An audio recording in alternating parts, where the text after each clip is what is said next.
It's Julia. I just figured I would test my audio one more time.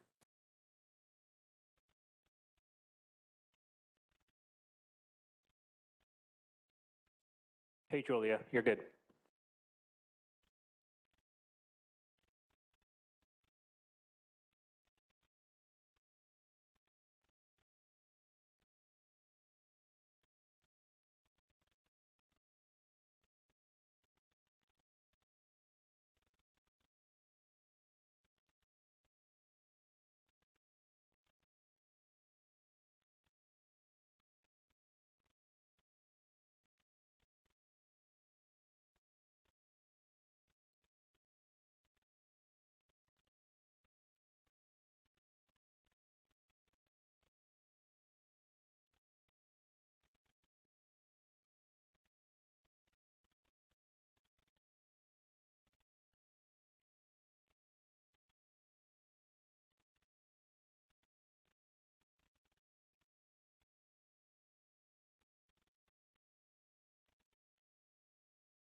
Okay, we're going to get started here in just a minute. If everyone can start to take their seats.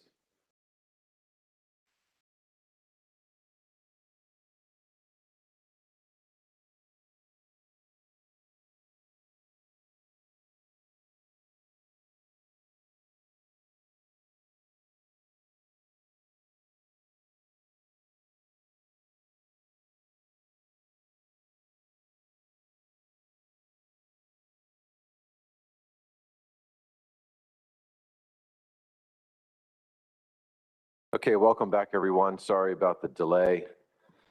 Bob Beal was sending soup back and all kinds of stuff at lunch today, so it's a real pain. I would recommend not having lunch with Bob.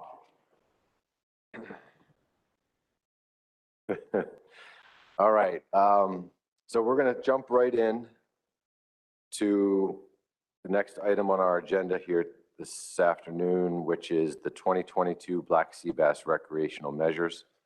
We have Savannah here with us from the commission and Julia from the council. Savannah, I forgot to ask you, is Julia going to give the presentation, or are you giving? Julia's going to give the presentation. Okay, so Julia, whenever you're ready to get started, we're ready for you. Thank you, Mr. Chair. Yeah, I'll cover the slides and Savannah can help out with any questions that come up at the end.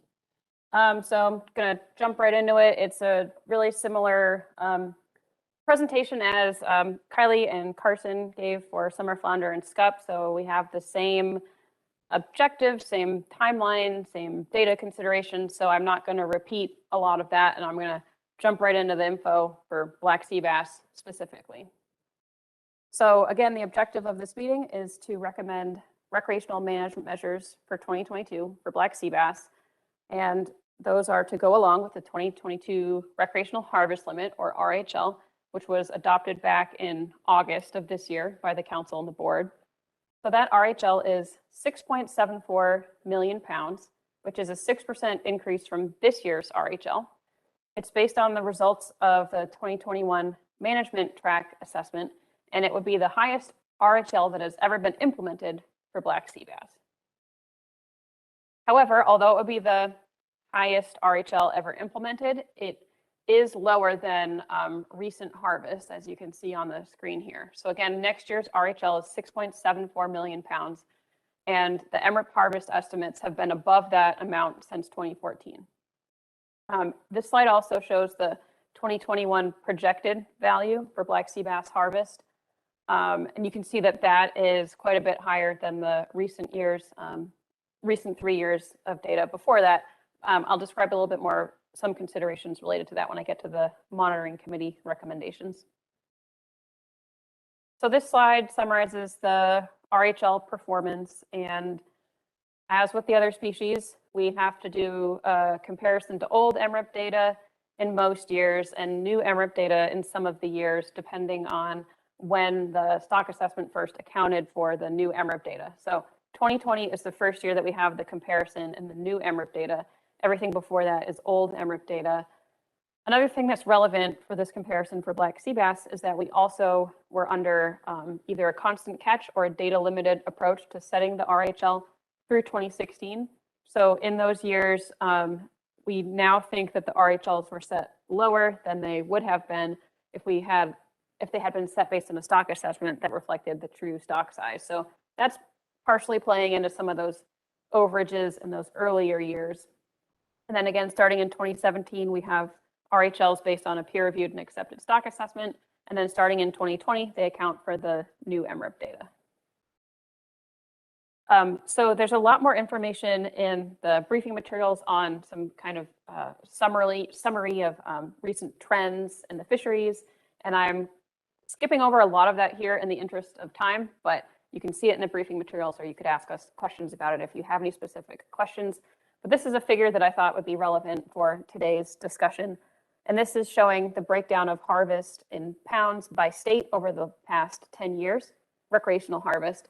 And you can see that certain states account for a lot more of the harvest than other states. And this is relevant when thinking about what the management measures are in each state and what's potentially driving harvest in each state. And so, for example, you can see that across this time period, about 94% of the harvest and weight came from Massachusetts through New Jersey, and the remaining 6% came from Delaware through North Carolina.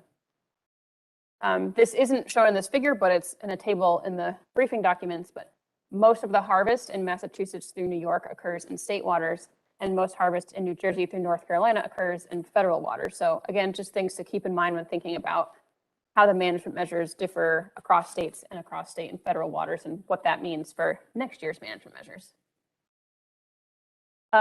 So the federal waters management measures have been unchanged since 2018, and they include a 12.5-inch total length minimum size limit, a 15 fish possession limit, an open season for the month of February, which has some special considerations, and then a regular season of May 15th through the end of the year.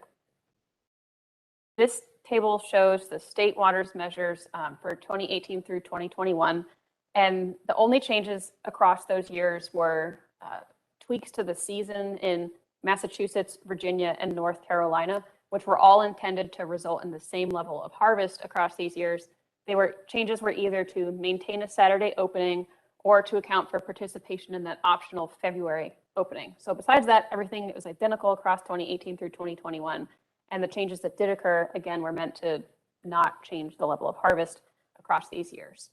So you can see that the measures in Delaware through North Carolina generally match the federal waters measures, except for considerations related to that optional February opening. And only Virginia and North Carolina participated in that during these years. But besides that, Delaware through Maryland match. Delaware through North Carolina match the federal waters measures. You can also see that those measures are a lot more liberal than the measures in the states that are north of that. And then also you can see that the measures differ quite a bit across states, and even in some cases within a state across different waves. So I mentioned this optional February opening a few times. Just kind of want to remind you what this is. Again, the federal waters black sea bass recreational fishery is open during the month of February, but if states want to participate in this opening, they have to opt into it. And they have to consider if modifications to their measures are needed later in the year so that their participation in this opening does not increase the likelihood of exceeding the RHL. This opening has been allowed since 2018, and since that time, only North Carolina and Virginia have participated. Last I knew, North Carolina indicated that they do not intend to participate moving forward. And we don't know which states will participate in this program next year because that will be decided through the commission process early next year. And there's no changes recommended to this program for next year. Depending on the type of changes that might be desired, there's actually not enough time to make changes that require federal rulemaking anyway. This was something that was reviewed back in August, and there was a decision for no changes to this. But again, the details of exactly which states are going to participate and how they'll modify their measures if they need to, that's decided through the commission process. Okay, so next, getting into what will happen for recreational management measures for 2022. As Kylie and Carson mentioned, the monitoring committee has discussions about if we leave the measures unchanged, what do we expect harvest will be? And this year for black sea bass, they made a similar recommendation as for summer flounder and scup, in that they thought it would be appropriate to use a multiple year average of harvest estimates, as opposed to just doing the single current year preliminary data projected based on proportions by wave. This year, what they're recommending is to use an average of 2018 through 2020 and through 2021, I'm sorry. And that 2021 estimate is the projected value projected at the coastwide level, as opposed to doing state by state projections and then adding them up. And they thought both of these things, coastwide projections and using this multiple year average, would be beneficial because it can help address things like variation in the MRIP data and can help kind of smooth out some of that variability. And again, the goal here is just to predict what would next year's harvest be if we leave the measures unchanged. And the measures have been virtually unchanged across 2018 through 2021. And within those years, we did see variable harvest estimates. So again, the monitoring committee thought this would be an appropriate way to approach this. So the resulting value is 9.4 million pounds. And in order to prevent an RHL overage, that number would need to be reduced by 28%. So that's kind of the number to focus on today, is a 28% reduction in harvest to prevent an RHL overage. And that 28% reduction is not based on 2021 harvest. It's based on this average of 2018 through 2021. Another thing to consider in terms of what should the measures be next year is the accountability measures. And again, for this species, the way it's determined if a recreational accountability measure has been triggered is to compare the most recent 3-year average of the recreational ACL to the most recent 3-year average of recreational dead catch. As has been previously discussed, we do not, or council staff do not currently have 2020 dead discard estimates in weight for the recreational fishery. I believe there's some ongoing efforts to generate those estimates, but they're not available at this point in time. However, if we were to do this comparison with the information that we have available now, which for 2020 is just harvest in weight, not discards in weight, we still have an overage based on this 2018 through 2020 comparison, even without 2020 discards. So we have a 4% overage based on that comparison of 2018 through 2020. So we know that once we add in whatever the discard value ends up being, that the overage will be higher than 4%. So we know, we have an overage no matter what the discards are. So then we have to look at what do the regulations say that we need to do in this case. And since biomass is above the target level, the regulations say that adjustments to the recreational management measures will be made, and emphasize the will be made language here because this is something that the monitoring committee talked about, how in previous years, there have been some instances where changes were not actually made when we were in this situation. And there were arguments made along the lines of, when we were under the constant catch approach, the RHLs really should have been higher if they had been reflective of biomass at the time. So that was a factor in these overages and part of the rationale for why we didn't make modifications when we were in this same situation of triggering an AM. However, there was a discussion at the monitoring committee meeting that in this case, in this year, we need to follow the regulations that say the use of the language will be made. So because we know that an AM was triggered, even though we don't know the exact magnitude of the overage due to the missing discard data, we know that there was an overage. So we have to follow these regulations that say that we will modify the measures. And they don't say exactly how we will modify the measures, just that they should be modified, taking into account the performance of the measures and conditions that precipitated the overage. So we're not in a pound for pound payback situation or anything like that. We just have to consider what is, the appropriate modification and justify that. So this relates to the decision to leave measure status quo in 2020 and 2021, despite expected RHL overages. So a lot of this was summarized by Carson because there's similar considerations for SCUP as for black sea bass. 2020 was the first year that we had RHLs that accounted for the new MRIP data. So we have to measure fishery performance in the new MRIP data, but we weren't able to, really predict the scale of that difference until we got the MRIP data and it was incorporated into the assessment. And then again, these ongoing actions, the commercial recreational allocation amendment and the recreational reform initiative actions back in 2019, when we were considering what are the measures going to be in 2020, it was acknowledged that these actions are ongoing and they might change fisheries management in the future, but we don't know exactly how they will impact fisheries management. Also, over the past, several stock assessment updates, spawning stock biomass for black sea bass has been more than double the target level. So stock status is very good for this species. And when we were first considering management measures for 2020, it looked like we would have needed a reduction on the order of 20% to prevent an RHL overage. Again, this year we're looking at 28%. But when we were first kind of considering what to do for this whole situation back in 2019, there was a discussion that, this really felt more like a management challenge than a conservation need, given that stock status is really good for black sea bass.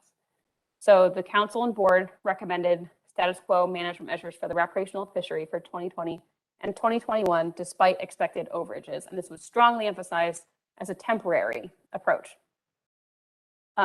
So this was 2 years in a row that the council and board took this approach. A consideration for why it happened 2 years in a row related to data that we had available to us last year. And we had very, very little data available for the recreational fishery in 2020 when we were at this point in time last year due to COVID impacts on data collection. So again, getting back to what does this all mean for what should happen to recreational management measures for next year, the council staff memo outlined some suggestions for what to consider if an attempt was made to constrain or to reduce harvest by 28% to prevent an RHL overage. And there were specific recommendations related to changes to the minimum fish size, changes to the seasons, but the monitoring committee did not agree with this recommendation. So that's really all I'm going to say about it. I'm not going to describe it in detail because it doesn't really have a strong justification anymore now that the monitoring committee has talked about it and agreed that it's not their recommendation. And there's some other reasons why it might not be appropriate, which will become clear over the next few slides. So what did the monitoring committee recommend? Well, they agreed that there's still no strong conservation need for notable recreational restrictions. So again, biomass is still more than double the target level. Unlike SCUP, we don't have any concerning signals in recruitment or any other stock status indicators. So given that, the monitoring committee recommended status quo measures in all states and federal waters for 2022. However, they talked about, again, an accountability measure language that says that the measures will be modified in response to the overage. So the monitoring committee said, well, if it's not possible to have status quo measures because of the AM, then they recommend one of two approaches, which are listed on the screen here. And the first change that they talked about was a half-inch increase in the minimum size limit across the board in all states and federal waters. And this was expected to result in a 13% reduction based on numbers of fish, not based on weight. And they agreed that this doesn't come close to meeting the full 28% reduction that would be needed to prevent exceeding the RHL. But again, given stock status, they thought that this would be worth considering for next year. And they agreed that a half-inch increase in all states, across the board would have negative impacts for every state, for all the different fishing modes, that this would have negative socioeconomic impacts. But they thought that it could be a fair approach because it's applied uniformly across the board. So another recommendation, kind of as an alternative to that, was that states, ideally working together as regions, could propose different changes other than a half-inch minimum size increase, where they would each achieve a 14% reduction in each state or region. And this 14% reduction is just half of the 28% that would be needed to prevent an RHL overage. And there wasn't really much of a justification provided for 14% beyond that. They did talk about how, again, there's these ongoing actions, the Harvest Control Rule Framework Addendum and the Commercial Recreational Allocation Amendment that may impact the 2023 recreational fishery, but they have unknown outcomes at this point in time. So we can't say that they will, like exactly how they will change this situation right now. So they felt like this kind of in-between approach would be appropriate for 2022, with the understanding that by the time we get to talking about 2023 management measures, we will potentially have, final action on the allocation amendment and the harvest control rule to know how those will impact the fisheries moving forward in 2023.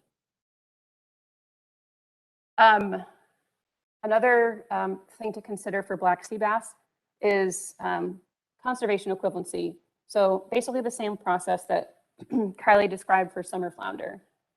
For black sea bass, we do have that option to waive the federal waters measures in favor of the state measures where anglers land their catch or land their harvest. So if the council and board want to take this approach, they also need to recommend non-preferred coastwide measures and precautionary default measures. This is something that has been allowed for black sea bass since 2020, but it has not yet been used because 2020 was the first year that we were in that situation with this unique status quo approach.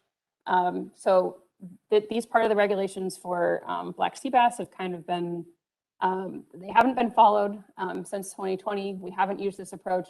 The monitoring committee did not recommend using this approach for next year.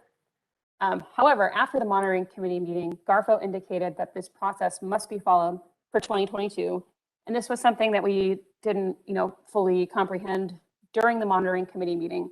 So the monitoring committee did not talk about recommended non-preferred coastwide measures or precautionary default measures. And part of the reason why, anyway, my understanding, and Garfo staff can correct me if I'm mischaracterizing this, but my understanding of why Garfo has indicated that this process must be followed relates to the need to change measures next year in response to the triggering of an accountability measure, and also just generally the weak justification for maintaining a third year in a row of status quo measures despite expected RHL overages. So given that we have to change the management measures for 2022, we also have to follow this process on the books, which would mean that the council and board need to decide between either one set of uniform coastwide measures or waiving the federal waters measures through conservation equivalency, and also deciding on non-preferred coastwide and precautionary default measures. So again, this was something that was not discussed by the monitoring committee. It was also not discussed by the advisory panel because we didn't, at the time that we had those meetings, we didn't have that understanding that we had to follow this part of the regulations. So staff worked to come up with non-preferred coastwide and precautionary default measures that could be used. And this analysis required major assumptions and approximations because the recreational black sea bass fishery has not been managed with uniform coastwide measures since 2010, and the current management measures across states are currently quite different. So these are pretty rough estimates here. Again, they were not reviewed by the monitoring committee, but it's also important to keep in mind that if the council and board want to waive the federal waters measures, neither the non-preferred coastwide measures nor the precautionary default measures are intended to actually be implemented, but they are required to help ensure that the process is followed. So precautionary default measures are the measures that would be implemented in any state or region that fails to develop a proposal that's approved by the board. So that's why we need those measures. But ideally, we wouldn't actually use them because ideally all states and regions would come up with proposals that can be approved. And then the non-preferred coastwide measures are the measures that are put forward in the federal regulations, but then waived. So again, if the council and board want to waive the federal waters measures, then it's not intended that those measures would actually be used either.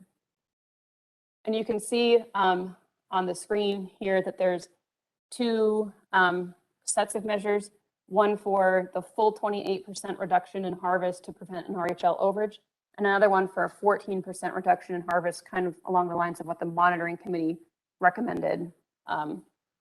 But the precautionary default measures don't differ between these two scenarios because the intent of those measures is that they're so strict that no state or region would want to implement them. And we think that the measures on the screen here would achieve that purpose under either scenario. So it's a 16-inch minimum size limit, a 3-fish bag limit, and a June 24th through December 31st open season. And staff think that this would probably be quite unappealing to all states and regions, which is the intent of these measures. So the non-preferred coastwide measures are the same across the two scenarios in terms of a 14-inch minimum size and a 5-fish bag limit, but the season is different. So under a 14% coastwide reduction in harvest, the season is May 15th through October 31st. And under the 28% reduction, it's May 15th through September 21st. So next, I'm going to summarize the advisory panel comments. And again, keep in mind that the advisory panel did not discuss those specific measures for non-preferred coastwide precautionary default, but they did consider everything else that the monitoring committee talked about. So a few AP members talked about the AMs and the data that goes into determining if an AM has been triggered.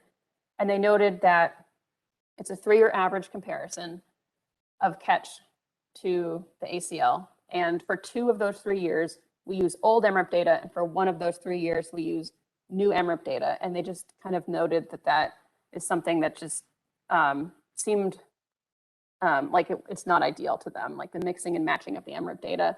They didn't have a suggestion for how to do it differently, but they just thought that was something that didn't quite sit right with them. excuse me. They had a lot of concerns about the MRIP data. So several advisors just kind of said that the MRIP data was just generally poor quality. There were some specific comments about data from private anglers being especially uncertain. A few advisors expressed support for private angler reporting. For example, electronic reporting for private anglers. A few advisors talked about the uncertainty in the 2020 estimates due to the imputation, which has been discussed earlier today. And then one advisor said that in the management process, we use the MRIP data at too fine of a scale, and it's best at being a high-level estimate, and it really shouldn't be broken down by state and wave the way we do it when coming up with management measures. A few advisors who represented the commercial fishery expressed concerns that recreational ACL overages appear to be permissible, given the status quo approach that we've had in recent years and the fact that we've had multiple ACL overages recently.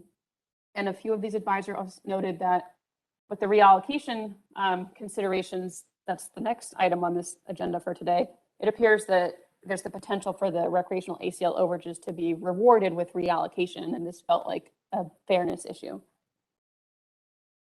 One advisor said that the current allocations are not based on the best available science because they use old MRIP data, and that's driving the challenges that we have in terms of trying to figure out what should the recreational management measures be for 2022. Two other advisors expressed concern that the monitoring committee recommendations did not follow the best available science, and they relied too much on that ongoing allocation amendment as part of the justification for the kind of in-between approach that they came up with, as opposed to the following the process in the books for the full 28% reduction. Multiple advisors expressed support for leaving the recreational management measures unchanged in 2022. Some other advisors said that they should be liberalized, or that the overall catch limits should increase. And these comments were along the lines of the black sea bass stock is very abundant.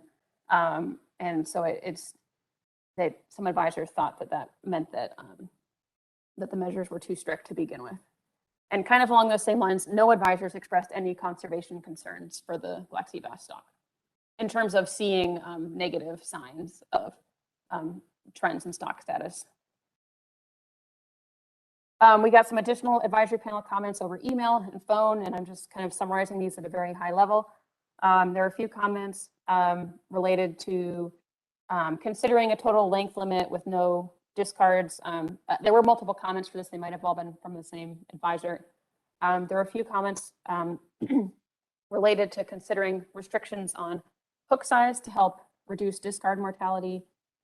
I think just one comment suggesting that there be a system in the recreational fishery where anglers receive, a number of tags for their fish to help control and monitor harvest that way.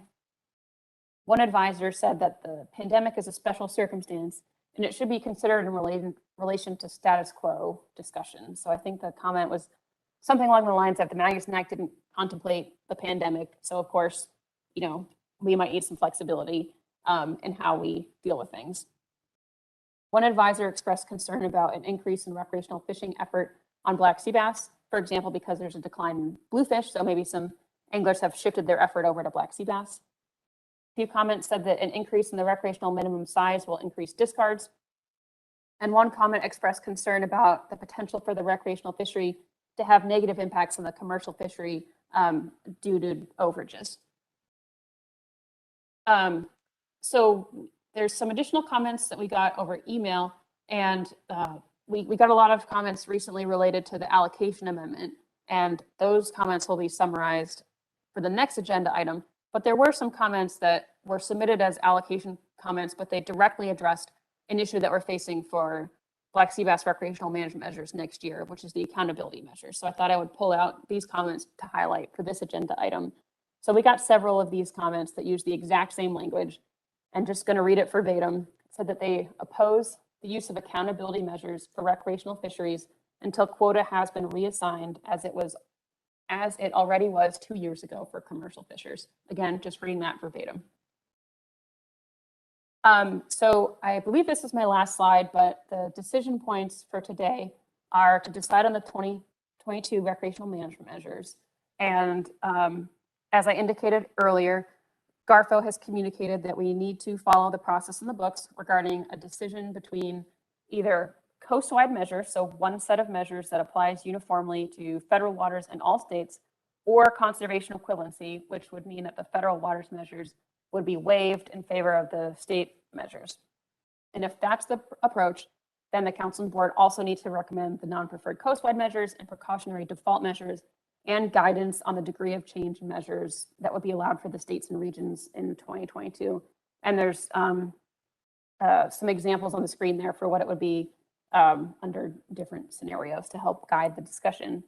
And that's all I had. So again, both Savannah and myself are happy to take questions.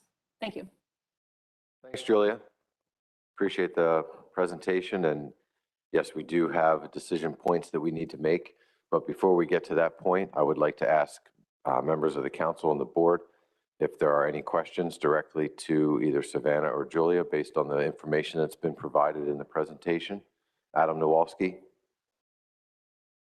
Thank you. The next to last bullet point that's up on the screen for the monitoring committee recommendation, should that be a 1/2 inch minimum size or 14% reduction? Yes, I'll fix that. Thanks for picking up on that, Adam. Who else did Bill Hyatt. Go ahead, Bill. Thanks, Mr. Chair. So in the briefing materials, there's a number of instances where it's mentioned that status quo may pose a risk to the stock, even at high biomass levels. So my question that I would ask of staff is to do their best to describe that risk, describe what's behind it, and why they do or do not feel that that's a real concern. And I'd also ask, through you, Mr. Chair, that if there's any science that they might miss in their answer, that if NOAA has anything to add, that they be able to do so. And I'm asking this because unlike with SCUP, which was faced with recruitment problems, it's not readily apparent to me why there is a risk posed by status quo. And I think an answer to this question would be useful to all of us in when we're considering the extent of the management measures that, quote, will be made, unquote. Thank you. Yeah, thanks, Bill. And there was a slide as part of Julia's presentation, I think, back where she was discussing the monitoring committee not recommendations, but just comments. And I do remember seeing, to your point, that the monitoring committee was less concerned about the conservation of the stock rather than there was more concern just over the overall management issues that we face. But conservation was not as important. So I'll stop there and see if Julia has anything she wants to add or Savannah. Julia? Yeah, I'll start. I mean, I think it's just quite simply that the status quo approach has led to pretty notable recreational overages. So we expect it has resulted at, we triggered an AM because we had ACL overages. We expect if we continue the status quo approach, we'll have more ACL overages. And the commercial fishery also, harvests their limits. So we think that if we allow the recreational fishery to exceed their limits, then we're going to exceed the ABC. And the ABC is based on the best scientific information available to prevent overfishing and take into account scientific uncertainty. And if we allow ABC overages multiple years in a row, I mean, just based on a best scientific information available perspective, that's risky because the ABC accounts for the high, biomass, and accounts for the information that we have available to us at the time.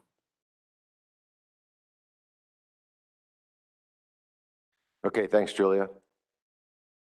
Shannon Madsen.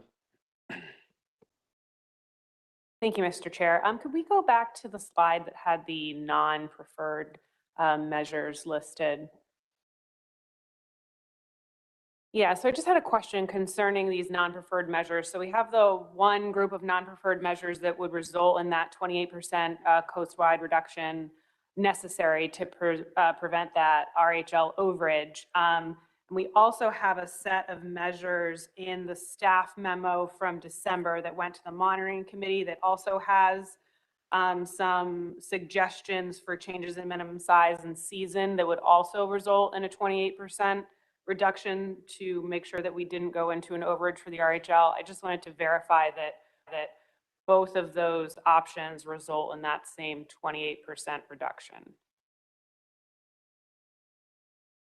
And the memo I'm referring to is the one on December 3rd, and it's on page 14, the last with the bullet points.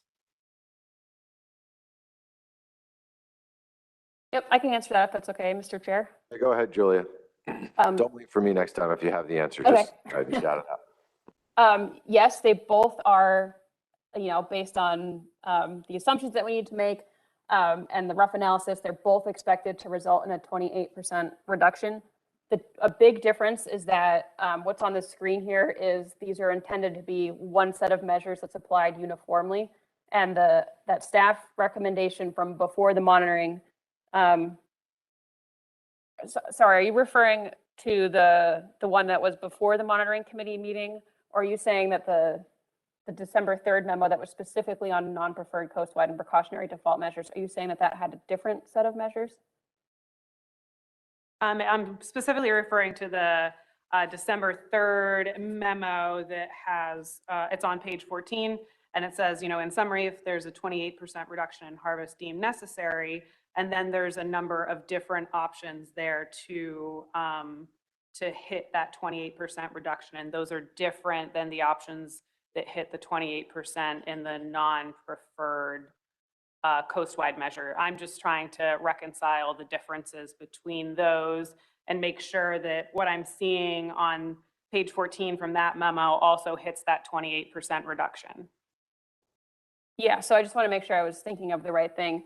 And I think a big difference is that the original staff recommendation did not apply one uniform set of measures. It considered states start at where they're at right now, and then there's some changes that are made that are different across the different states, and that would collectively get to a 28% reduction. But the monitoring committee did not support that approach because they wanted something that had a more even impact across states. So that's how they came up with their 1 inch or ½ inch increase across the board for all states, or 14% decrease in each state and region.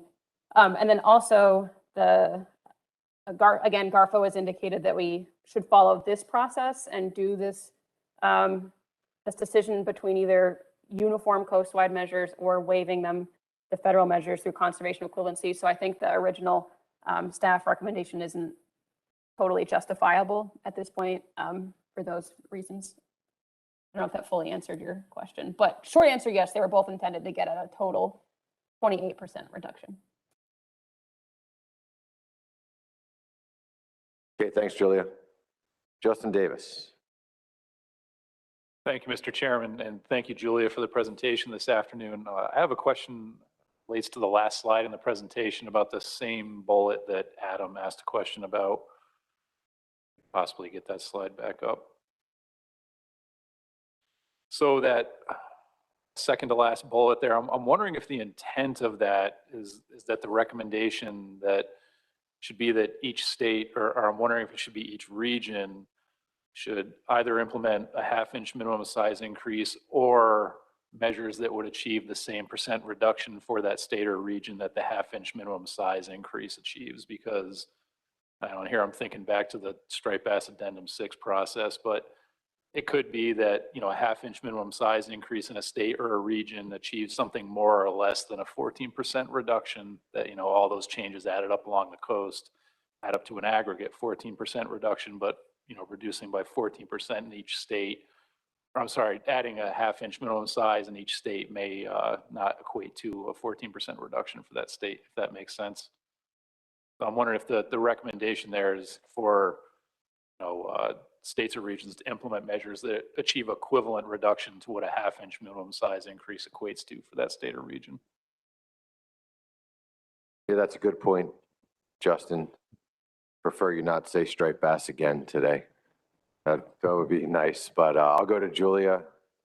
Do you have any thoughts on that, or is that, I mean, there is a difference there between how it's written and what Justin's alluding to with the percent reduction. I'm going to let Savannah take that one because I think some of it's related to nuances of the commission process. Yeah, thank you, Mr. Chair. So relating to what the monitoring committee recommended, it was more of if we couldn't get status quo, the first recommendation was to have that half-inch minimum size increase in each state kind of across the board. And then the 14% reduction was more of a plan C to that. It wasn't meant to really be equivalent. It was more meant to provide some flexibility for states if half an inch minimum size increase across each state was not going to be feasible for some states. So kind of the monitoring committee's attempt to try to find a number that they could then recommend to make that reduction. But this was done outside of the equivalency process as outlined in Addendum 32. So this is kind of a separate thing. Does that answer your question, Justin? Provide some clarity, I hope. It does, thank you. And just as a follow-up, I mean, my understanding of the commission process is really the percent reduction achieved coastwide by the non-preferred measures is really the thing. And that in at a subsequent meeting, the board has the ability to decide how that reduction will be shared among regions.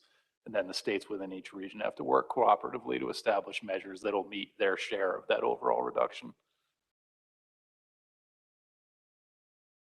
Yeah, that's correct. So that'll be the Addendum 32.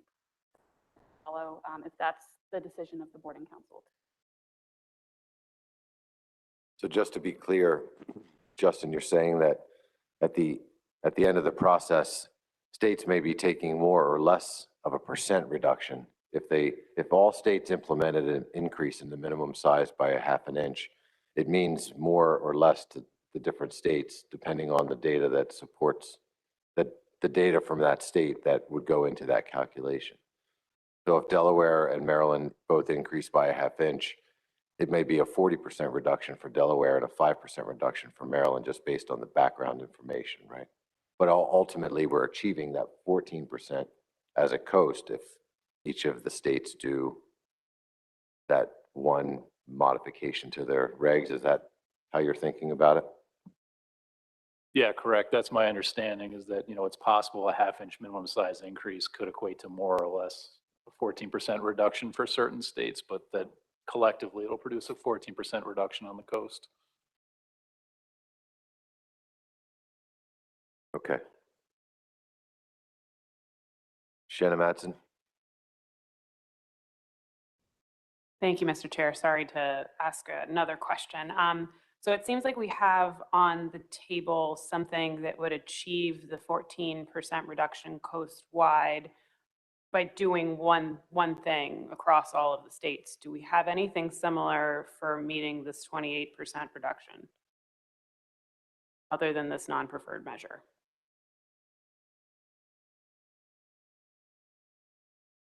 I don't believe there is a monitoring committee recommended the half-inch minimum size increase to account for that AM overage of approximately 14%. I don't think, I'll ask Savannah or Julia if there was any, excuse me, any other discussion about how to achieve the 28% by implementing one measure across the board. This is Julia. No, they did not come up with that sort of recommendation because they did not support the 28% reduction. So they focused more on the half-inch minimum size increase, or like Savannah said, Plan C, 14% reduction. But we don't have something like what would be one uniform change, like the half-inch, but a different measure to achieve a 28% reduction. The monitoring committee did not recommend something like that. Okay, thanks, Julia. Are there any other questions by board members, council members at this time?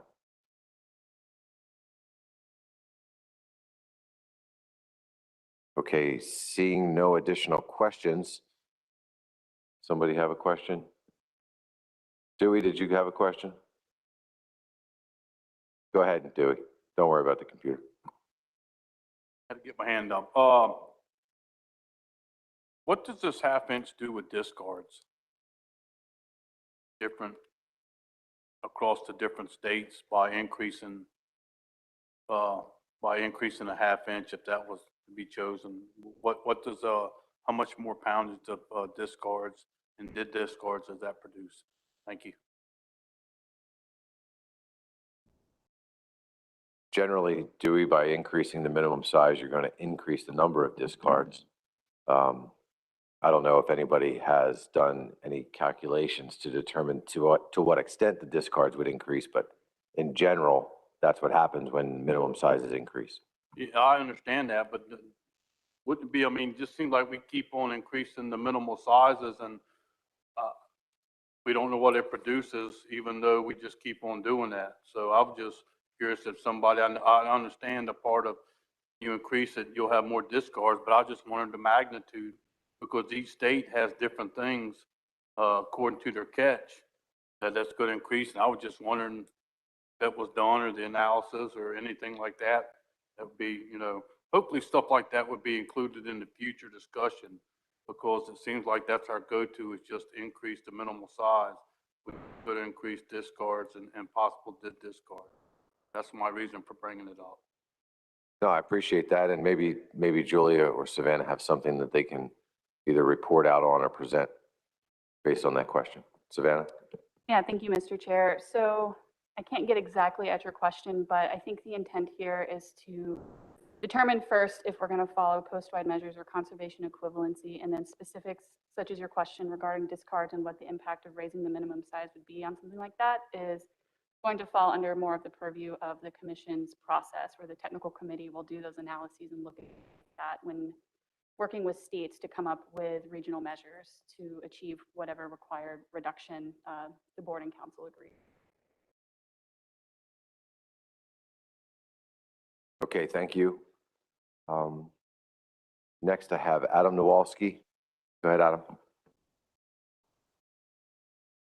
On the requirement of the of the AM and when it should be implemented, I believe there is a phrase that's included in that the adjustment shall be made in the next year or as soon as possible, if I recall correctly.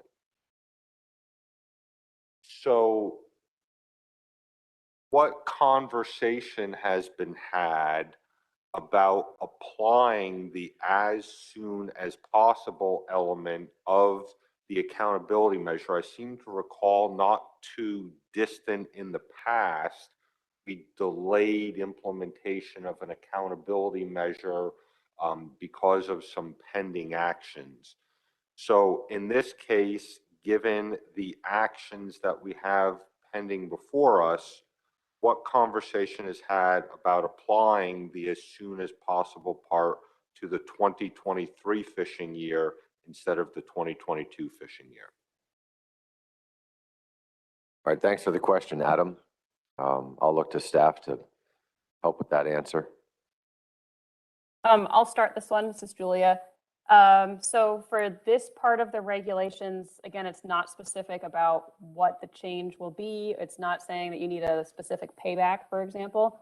So we don't, sometimes there's situations where there's a lag between figuring out like exactly what was the magnitude of the overage and exactly what is the payback. But because we don't need that in this situation, because we know we had an overage, therefore, we know we need to adjust the measures, and the regulations don't specify exactly how.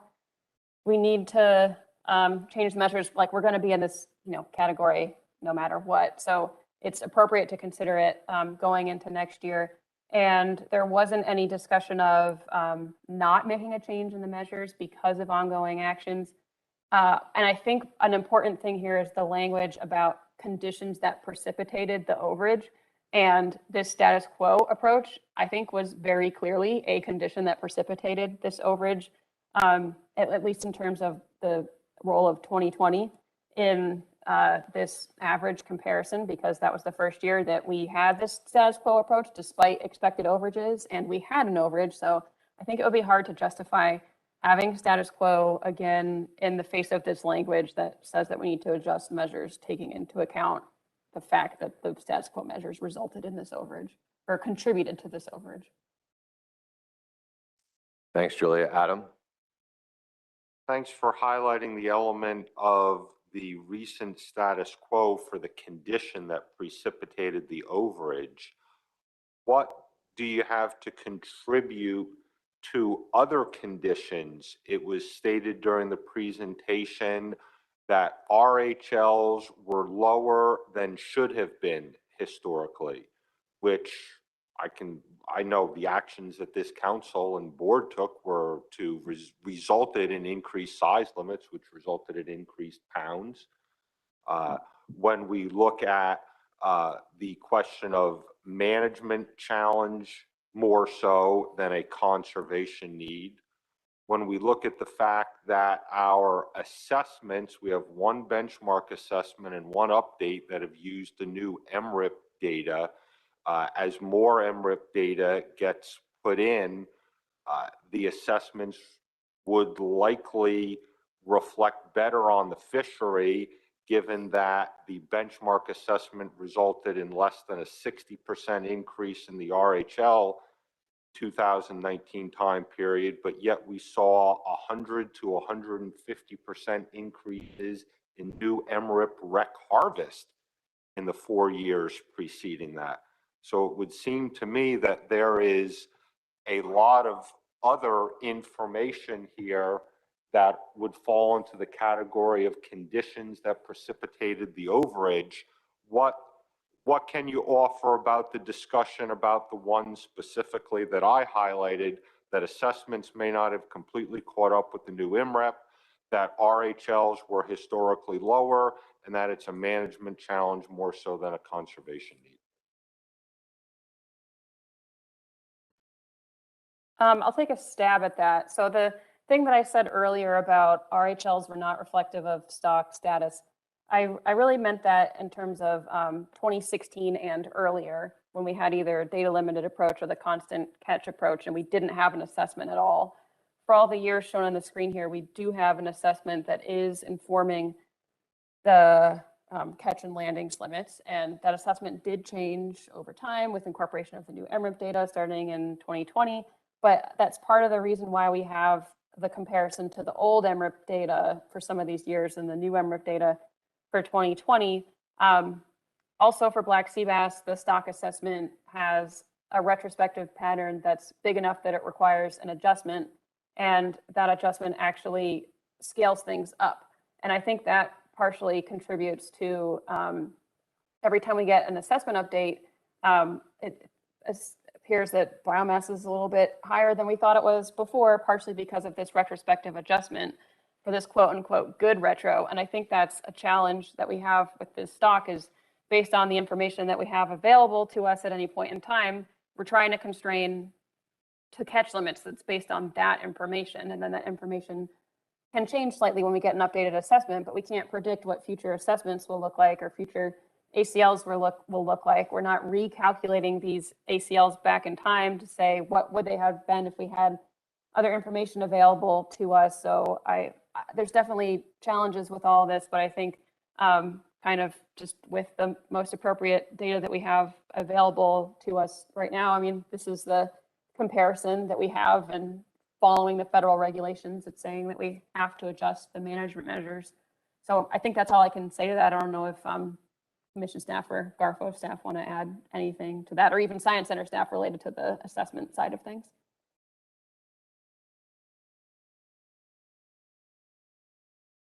All right, thanks, Julia.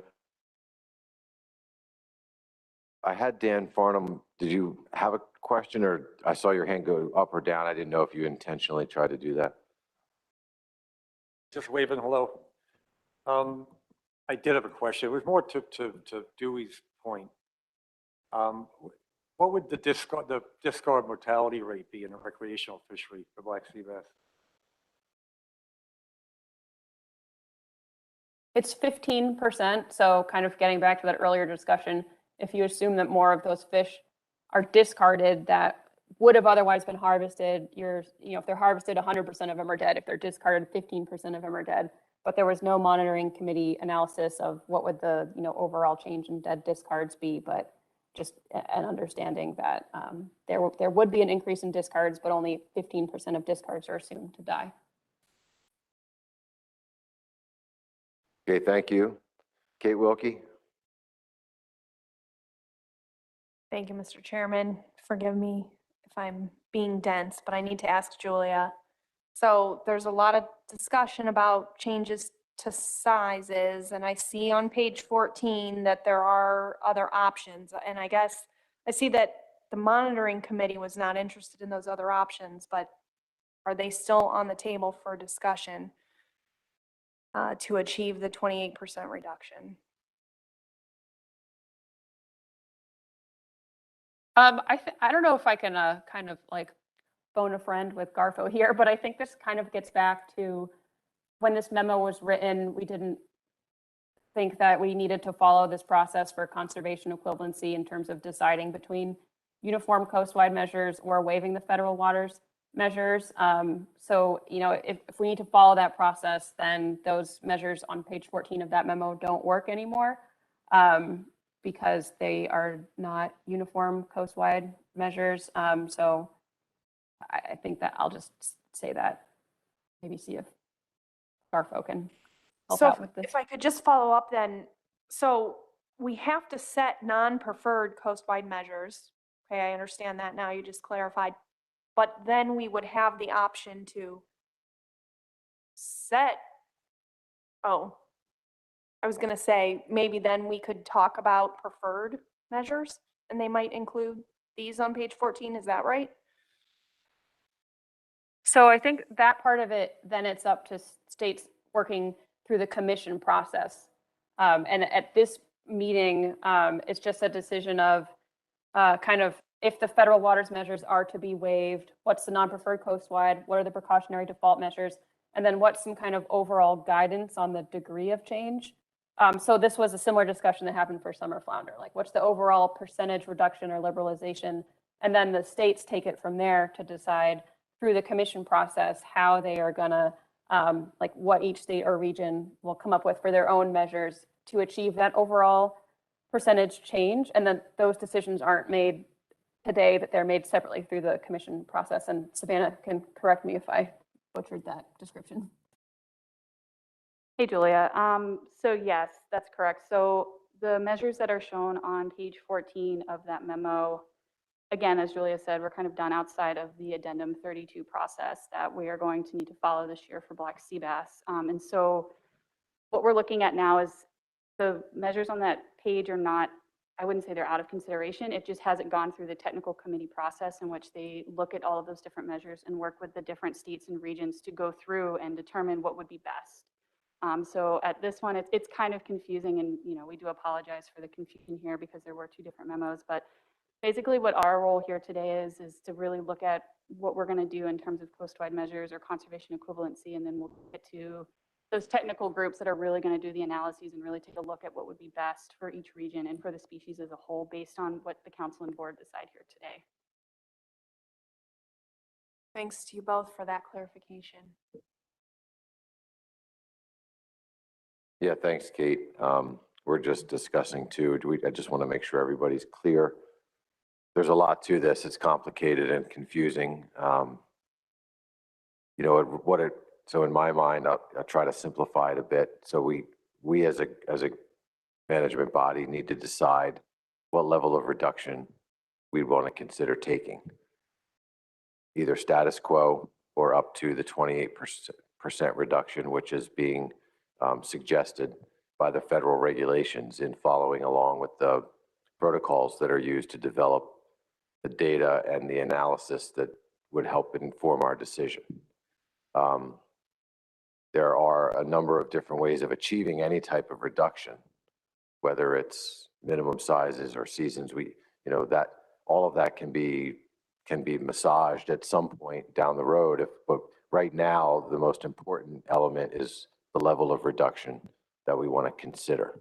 And if we go down the road of conservation equivalency, the coastwide, the non-preferred coastwide measures and the precautionary default measures are set in the event that the states do not fully meet their required reductions under conservation equivalency, for which GARFO could disapprove conservation equivalency and implement one of those, or implement the non-preferred coastwide measure across federal waters. And that changes the way things, that just changes how things work, especially in certain regions. The southern region has a much more, relies much more heavily on federal waters than the northern states do. It's just part of the way the fishery operates in the two regions. So there's a lot to consider here. There are a lot of, again, it is challenging and confusing, and I want to make sure everyone's clear when it's time to make a decision. But we don't have anything to make a decision on yet. We're not focused yet, which is, I'm going to suggest that at this time we put something before the council and the board to begin the process to deliberate the actions required today. And so I'll look to members of the council or the board to make a motion at this time. Adam Nowalski. No, I'm sorry. Hold on one second, Adam. Mike Pentney. Go ahead, Mike. Thanks, Mr. Chairman. Were you calling on me for a motion? I have one if you are. I wasn't sure. Yeah, well, there's two things. I thought maybe you'd want to possibly correct something I misstated. If I did, I wanted to make sure that what I just mentioned to everyone here was correct. We could, but I'm looking for a motion as well. So if you don't have a motion at this time, Mike, I'll go to Adam. If you do, I'll consider that, and we'll see how things play out. Okay, thanks, Mr. Chairman. I do actually have a motion that I'd like to put up. Julia, I believe you actually have the text for this. Sorry, webinar troubles. Yeah, no worries. So let me give a little bit of background, and then I'll read the motion that I'd like to make into the record. So again, we're constrained by the regulations that we have on the books. These are regulations that the Mid-Atlantic Council adopted for the Black Sea Bass FMP, and that the agency implemented. And just in case anybody wants to, double check to make sure I'm not making this stuff up, is at 648.142 subpart D. And it speaks to the recreational specification measures. And it says the Mid-Atlantic Council shall review the recommendations, those are of the monitoring committee and the species committee, and recommend to the regional administrator measures that are projected to ensure the recreational ACL for an upcoming fishing year will not be exceeded. And then the options are coastwide measures to constrain the recreational black sea bass fishery to the recreational harvest limit, or conservation equivalent measures. So given how we've been managing this fishery for the last several years, I'm going to presume that it would be the will of both bodies to prefer conservation equivalency. So therefore, I move to adopt conservation equivalency for 2022 black sea bass recreational management with a 28% reduction in coastwide harvest compared to the 2018 to 2020 average.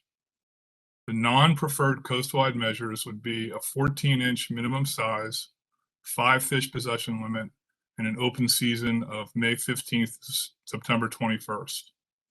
Precautionary default measures would be 16-inch minimum size, 3 fish bag limit, and open season of June 24th to December 31st. And Mr. Chairman, I can make that on behalf of both the council and the board. Thank you. Okay, thanks, Mike. So we have a motion made by Mike Pentney on behalf of the council and the board. I will look first to the council. Any member of the council that would like to second that motion? Kate Wilkie, are you seconding that motion? Yes. Okay, thank you, Kate. And next I will turn to the board.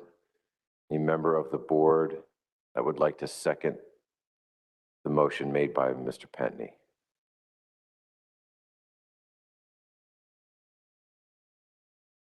Joe Semino, you seconding that motion, Joe? Okay. Okay, so we have a motion for discussion. Mike, I'll go to you first. Do you have anything in addition to your preface to the motion that you'd like to state now that we have a motion for debate? Sure, thanks, Mr. Chairman. In addition to sort of my preamble, I'll just note that in order for me to approve conservation equivalency, if that is the recommendation of the council and the desire of the board, I have to be assured that the preferred state by state or region by region measures collectively would achieve the necessary reduction.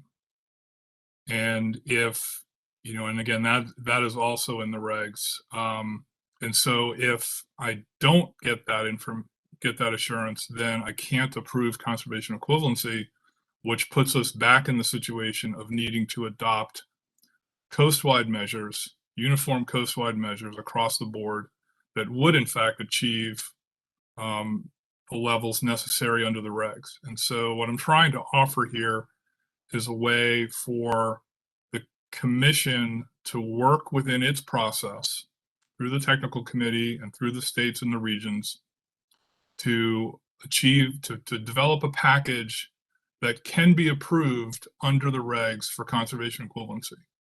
Because I see no option if the desired reduction was less than 28%, if it was 14% or status quo, I see no way that we could approve that package of measures under the existing regulations for conservation equivalency, which means we'd be forced to disapprove it and implement coastwide measures, which, as I think everybody knows, disproportionately adversely affect the southern states in particular. So trying to avoid that circumstance, the staff thankfully put together an option that would achieve the necessary reductions, can comply with the regs, and allow us to move forward with conservation equivalency. Thanks. All right, thanks, Mike. Kate Wilkie, did you have anything you wanted to add as a seconder on behalf of the council? Mr. Chair, I just, holding to our oath as a council member, we're supposed to implement the process and the regulations, and I think that this motion before us gives us a chance, as Mr. Pentney just described, to work through the process. So that's why I seconded it, and I support this motion. Thanks, Kate. Go to Joe, see if Joe, if you want to speak to the motion before I look around for other hands.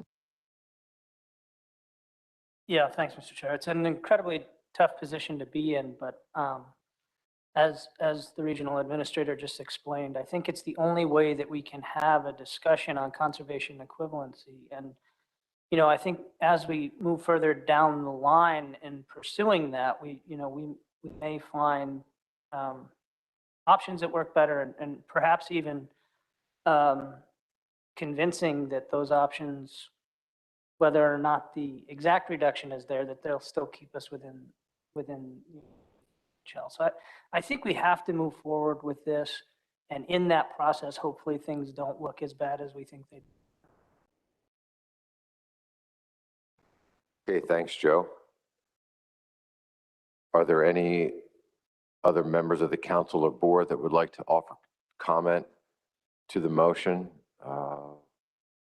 Mike, your hand's up still. Before I go to anyone else, I'll give you one last crack at it here. Mike Pentney? No, your hand went down. Okay, Roy Miller. Go ahead, Roy.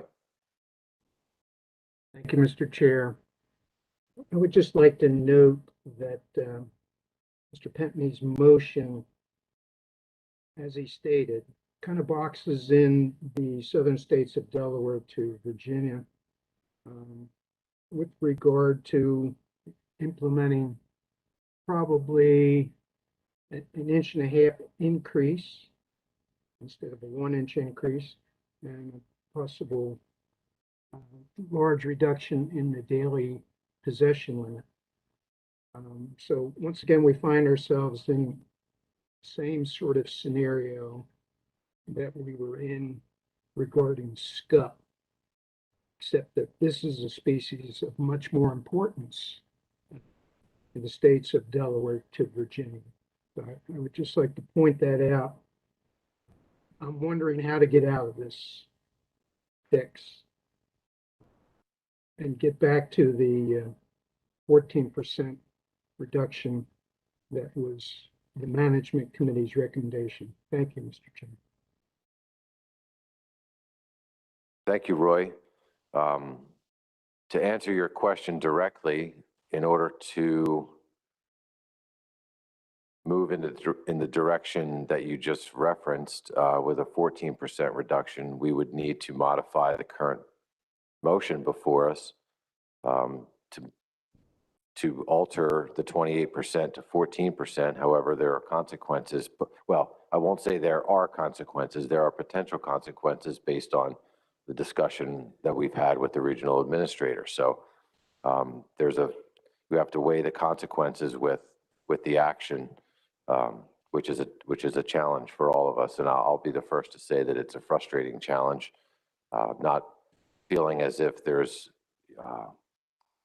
creative ways of finding solutions to this problem. We are handcuffed to some degree with the decision-making process that we have to go through here if we feel that that risk is more than what we're willing to take. And so I'll stop there and hope that helps, Roy. But if you want to make a motion to amend, I'd be willing to accept that at this time. But for now, I'm going to go to other members of the council and the board. We've got Skip Feller. Go ahead, Skip. Thank you, Mr. Commissioner. I basically just have a comment. You know, if this happens and goes through, like we all know in the southern states, we don't have the other fish to fish for. And what other fish we do have to fish for, you're still stuck fishing around structure where you're going to catch sea bass. And the dead discards are just going to go through the roof because we're in deep enough water where what you catch isn't going to survive. You know, we're not, I mean, you're talking 90 feet or better for any of these species. And basically, you've just put the southern end for hire industry out of business.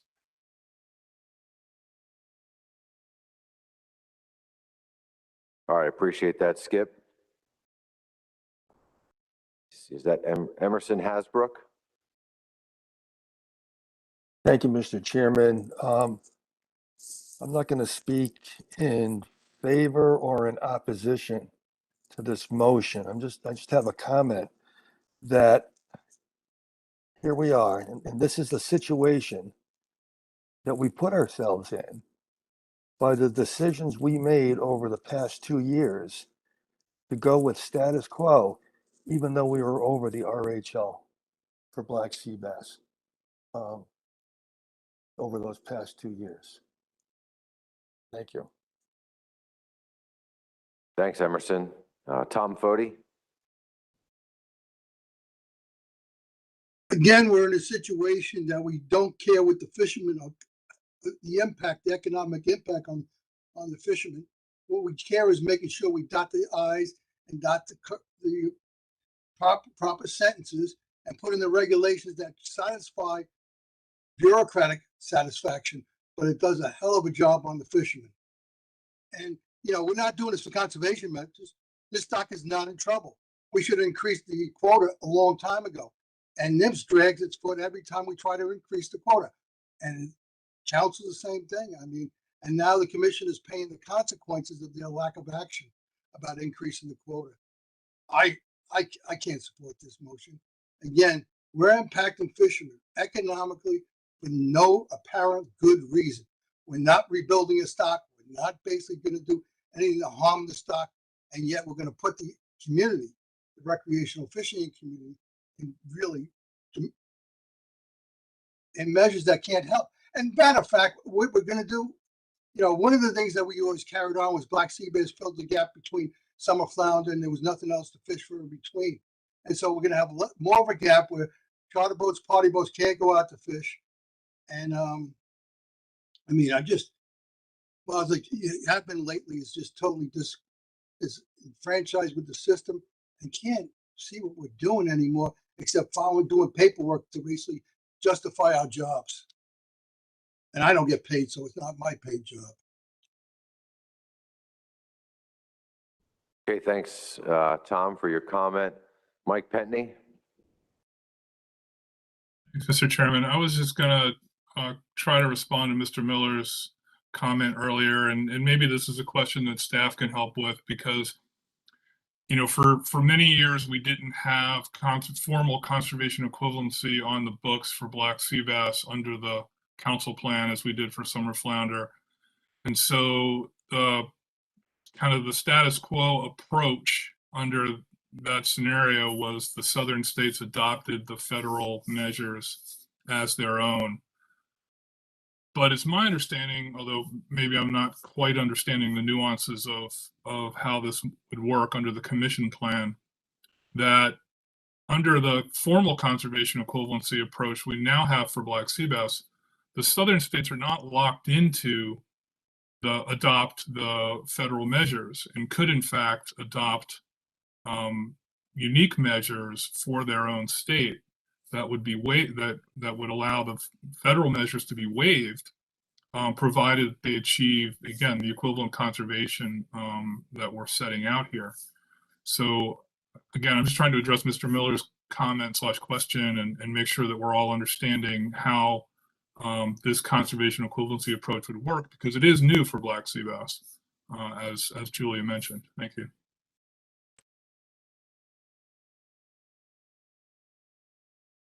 Julia or Savannah, do you have any thoughts on that? Thank you, Mr. Chair. I'll go ahead and try to clarify a little bit here.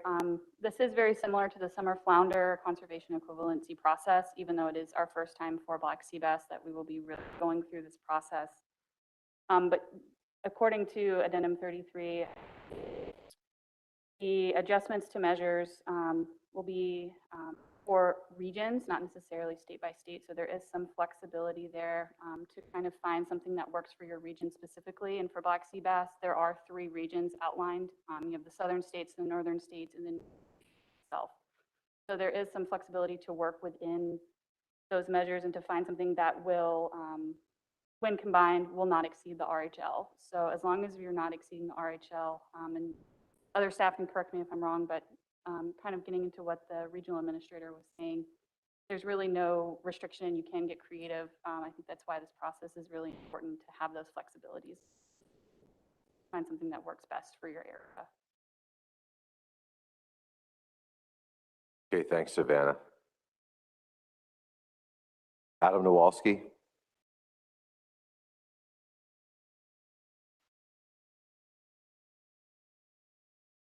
I was a 2-time winner this morning, so I'm not going to be the one to make the motion here and press my luck on the third one. I will certainly second someone else's motion here. I will not be voting in favor of this motion. The comments from the regional administrator echo something that I'm not sure I ever thought I would say, but the regional administrator is trying to do our job, quite frankly, better than we've been able to do it in recent years. Truly trying to find a pathway forward to help the fishing community in the face of a resource where this is a management problem and not a resource problem. That being said, I can't support the 28% reduction. It's not consistent with what the last 2 motions I made were today, where I was looking for a middle ground compromise that mitigated things. I do not agree with Mr. Hasbrook's comments that we're only here because we've passed the buck the last couple years on status quo measures. We're here because MRIP said something this year. And even when we try to average that out, it still makes it a very high number. In terms of what do we have before us, we do have something before us in the position of the framework and the addendum that we're working on recreational reform. Yes, it's a heavy lift. No, there's no promise that the regional administrator is going to be able to use that, but it's a shot. 10 years ago, when you look at the regulations, we were looking at a quota, both recreational and commercial, that was half of what actually implemented. For 2010, we were looking at a 2.25 million pound overall quota that we jumped through hoops, the like of which were unimaginable in the time frame of December through April of that year. We wound up with a 4.5 million pound quota, and we got a fishing season out of it without putting the resource at further risk. Going up in size and increasing discards is of greater risk to the resource than only enacting a 14% reduction here today than a 28% reduction. So again, I'm not going to make another motion. I'm not sure what the best impetus is going to be for us to get something done with rec reform. The percent change alternative was brought forth earlier this year, specifically as a potential stopgap for the 2022 fishing year, should we run into the very problem that we have right now. That problem being we can't come up with the measures to fit in the bins for the other options that are there. I'm not sure what the better way forward is. A 14% option here today that the service is likely to disprove, or the 28% measure that is going to cause states to enact regulations that are not going to be beneficial to the fishing community or the resource. But I certainly hope, regardless of what the outcome is here today, that we can all find a way to redouble our efforts and come up with something on the framework and addendum as something that may help the 2022 fishing year. So at least we can tell our fishing community we did everything we could. Because in the last year, not having get that done, despite, quite frankly, the service's best efforts to put options forward to encourage us to tell us what is going to happen, we didn't get the job done, myself included, as someone who was sitting at the front of the table, albeit virtually. It didn't get done. Let's try to get it done now moving forward. Thanks, Adam. Roy Miller. Thank you, Mr. Chair, for a second try at this issue. Having just listened to the previous comments, I'm wondering if we can compromise with some wording to the effect of possible amendment to this motion. And I'll tell you specifically what I'm thinking of.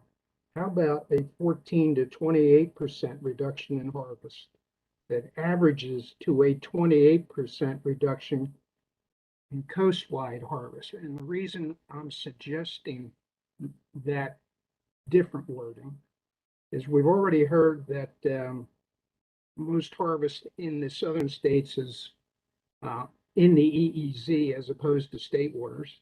And we've also heard that most of the harvest of black sea bass is north of the southern states, the vast majority of the harvest. So in other words, why hold the southern states to an 1.5 inch increase and a reduction in the daily harvest limit if their contribution to the coastwide harvest is minimal? So that's why I'm thinking about an amendment to the motion. Thank you.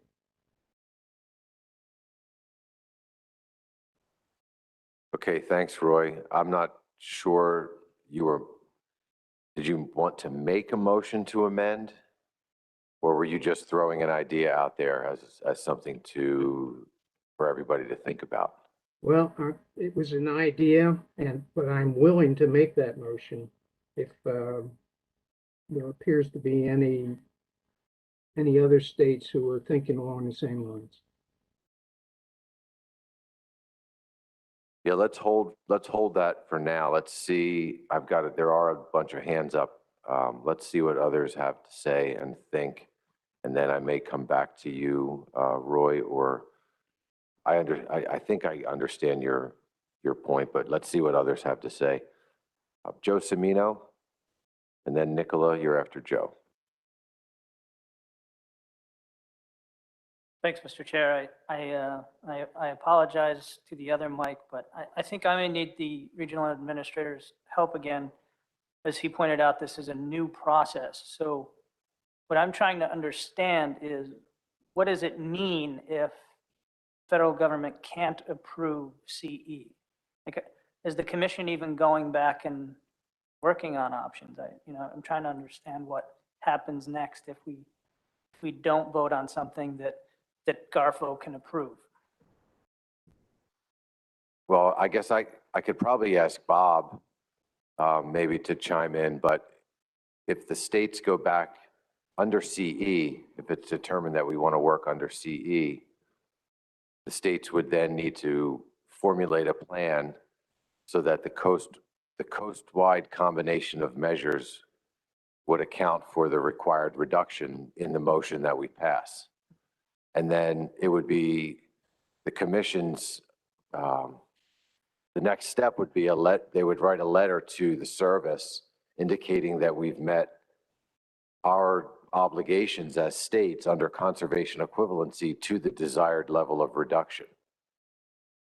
If that desired level of reduction that we vote on is less than what the service sees as being sufficient to keep us from, or keep the states in combination with one another at achieving or exceeding the RHL, then there's a potential for that decision to disapprove conservation equivalency, and the service could say, you didn't meet the obligation of not exceeding the RHL under this scenario, and based on your rationale in your letter, therefore, coastwide measures would be applied.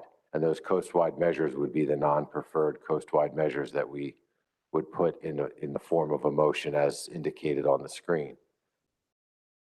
If I've misspoken in any way, somebody can certainly correct me, but I've been doing this, even though this is new, this is kind of a summer flounder example just used for black sea bass. Go ahead, Joe. Well, I appreciate the explanation, but I think it was at the very end that you were describing the situation that I was asking about. I jumped forward to the part where the service is not able to approve CE. So then my question was, then what happens? So we did all that work for what?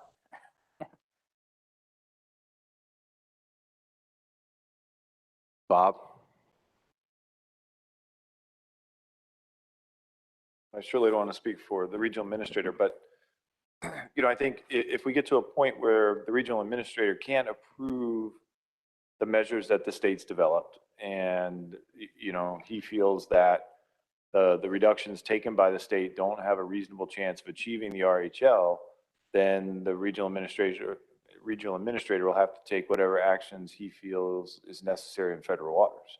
That could be all the way probably to a complete closure of federal waters if that's the extreme measure. But I think the responsibility of the federal government would be to try to limit the total fishery to the RHL, and whatever restrictions were necessary to do that, I think that's where the regional administrator would have to go.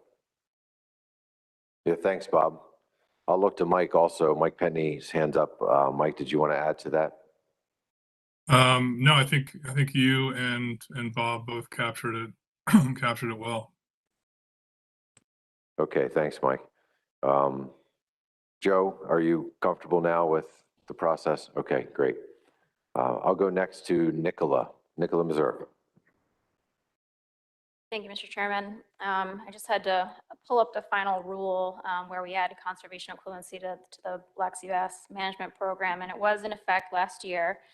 And so I'm having a little bit of trouble with how how we can't find ourselves in the same space of last year where because of extenuating circumstances, we were able to find another approach that wasn't conservation equivalency or the coastwide measures. Earlier in Julia's presentation, she had up the list of rationale for why status quo was an option in 2020 and 2021. And when I read that list, nothing had changed. We're still working on the allocation amendment, the harvest control rule, stock status is still above the target, et cetera. And so I'm really struggling with this motion that can't seem to recognize the same considerations for this year. I think that had we prioritized the allocation amendment, we would have a different harvest limit for next year, which probably wouldn't require a 28% reduction. And for that reason, I would like to substitute the motion that I hope staff has it prepared that would include the 14% reduction and the change in the non-preferred coastwide measures.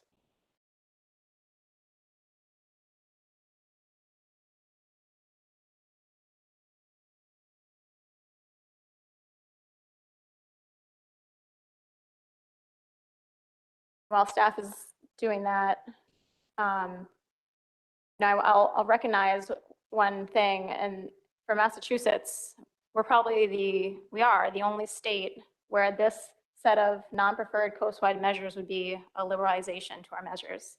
So for us, it has different consequences, and I recognize that in making this motion for other states.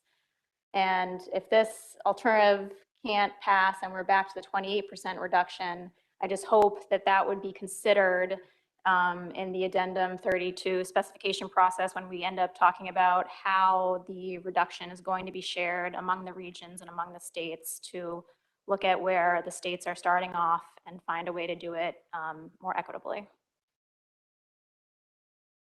All right, thanks, Nicola.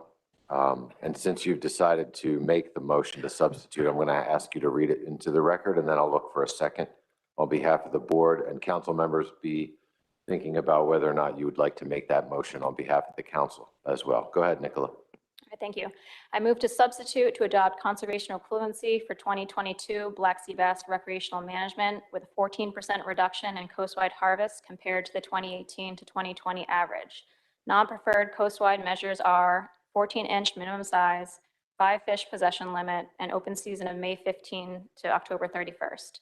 Precautionary default measures are 16-inch minimum size, 3-fish possession limit, and an open season of June 24th to December 31st. Okay, thanks, Nicola. So on behalf of the board, can I see any show of hands for anyone who would like to make that motion or second that motion made by Nicola? I have Jim Gilmore. Jim, your hand, I think your hand was up before, but would you second that motion? Yes, I would, Mr. Chairman, and I would like to make a comment on it. She beat me to the punch, but yes, I'll second it. Okay, I'll come back to you for the comment. Let me see if I can get a council motion made and then seconded as well. Is there anyone on behalf of the council that would like to make that motion? I have Maureen Davidson as the maker of the motion. Yes, Mr. Chair. Okay, thank you. And I'll ask for a second on behalf of the members of the council.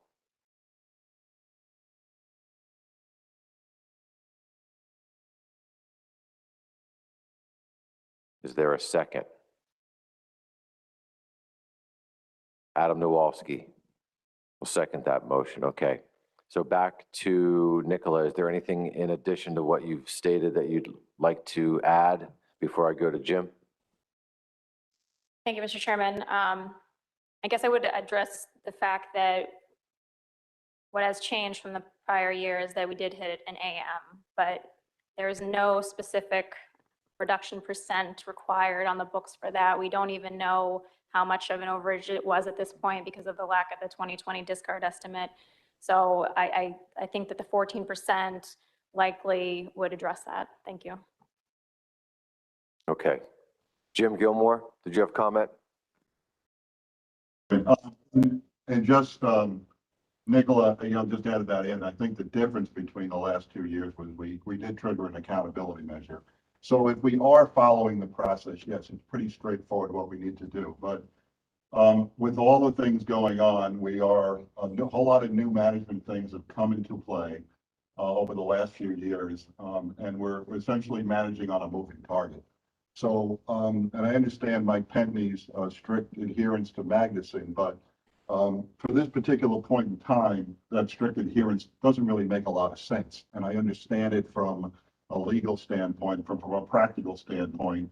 Again, we've got so many balls in the air right now trying to manage the fishery more productively and more realistically. And then you throw things like COVID in the middle of this, and it's like unprecedented times.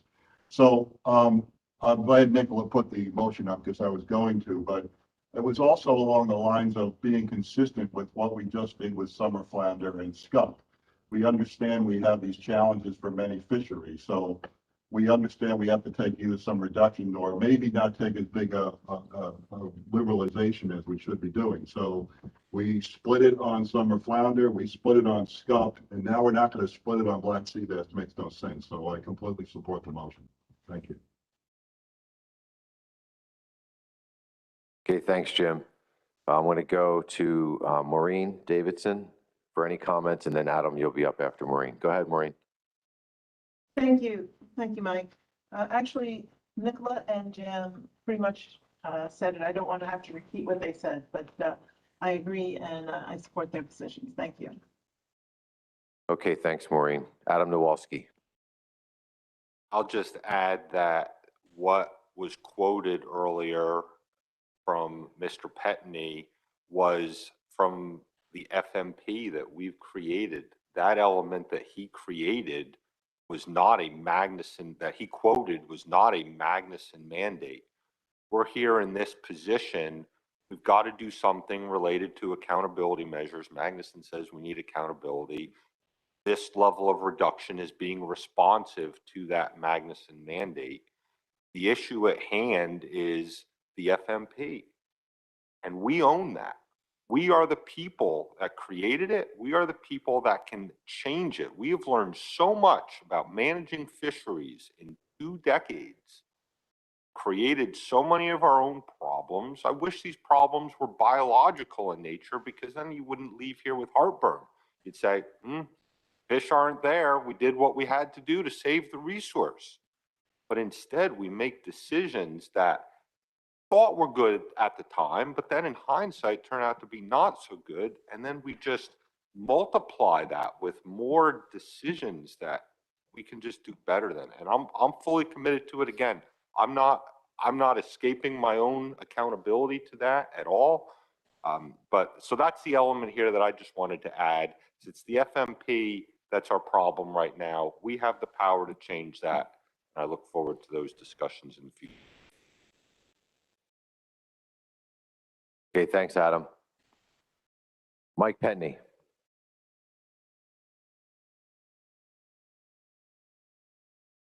Sorry, Mr. Chairman. I guess I'll make my comment now. Yeah, so I can't support this motion.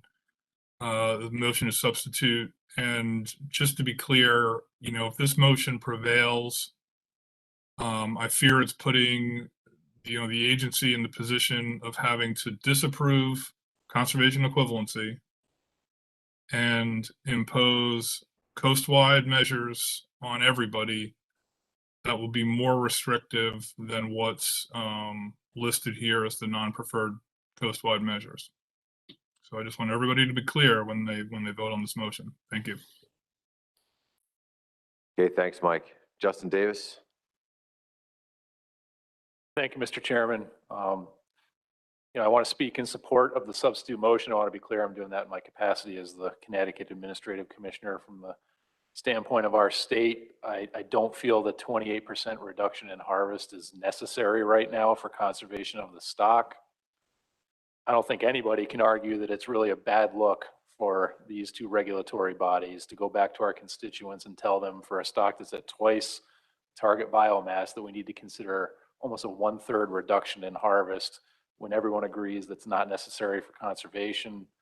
At the same time, when we're going back, at least in the Northeast, and talking about liberalizing on summer flounder, for which fishing has not been great in recent years, and I've heard concerns from our constituents about the status of that stock. So it's just a tough message to have to take back home. I also agree with the points that were made earlier, that the conditions which allowed us to adopt status quo measures over the last few years, in my mind, have not substantially changed. And I think we're in a position where we're going to take final action on two significant management actions, the harvest control rule and the recreational commercial allocation amendment, which are going to put us in a much different place for setting recreational measures in 2023.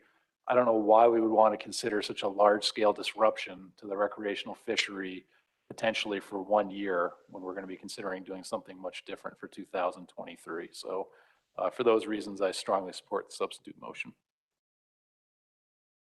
All right, thanks, Justin. Michelle Duval. Thank you, Mr. Chairman. So I have a question, and this is to the question that Nicola asked about conditions and that Justin just alluded to in terms of the conditions that were present last year that allowed us to maintain status quo. And I'm looking for confirmation from staff and probably some confirmation from the service as well. But I believe the one thing that was different last year was that we didn't have any 2020, just confirmation from Julia that last year when we were sitting here at this time, we didn't have that information. And so after that confirmation, perhaps, a question to the service is that the change that is, requiring or causing the service to say, that we need to adhere to the regulations that are in place. Thank you, Mr. Chairman. Thanks, Michelle. I'll ask Mike and see if he has any thoughts. What, basically what significant differences are there from last year to this year that's requiring us to do this when last year we didn't have to? Mike, I don't know if you have any thoughts, or can you answer that question? Yeah, I think, I think that gets at the crux of it. A year ago, we knew we were in the middle of the pandemic.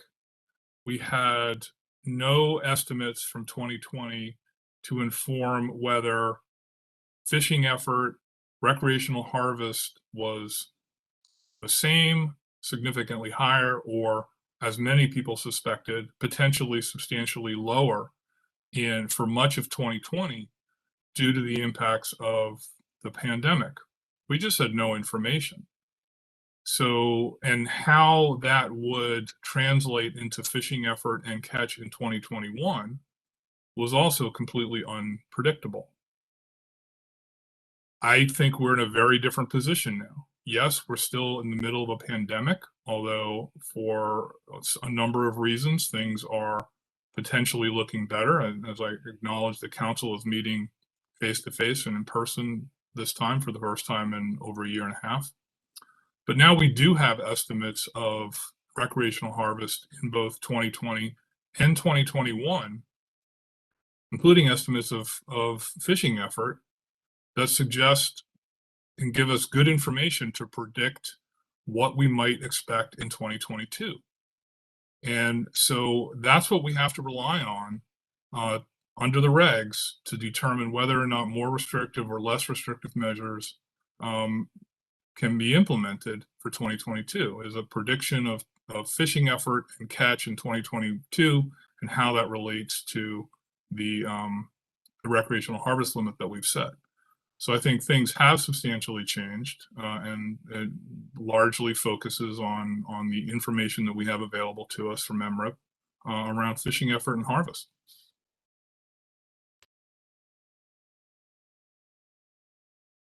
Okay, thanks, Mike.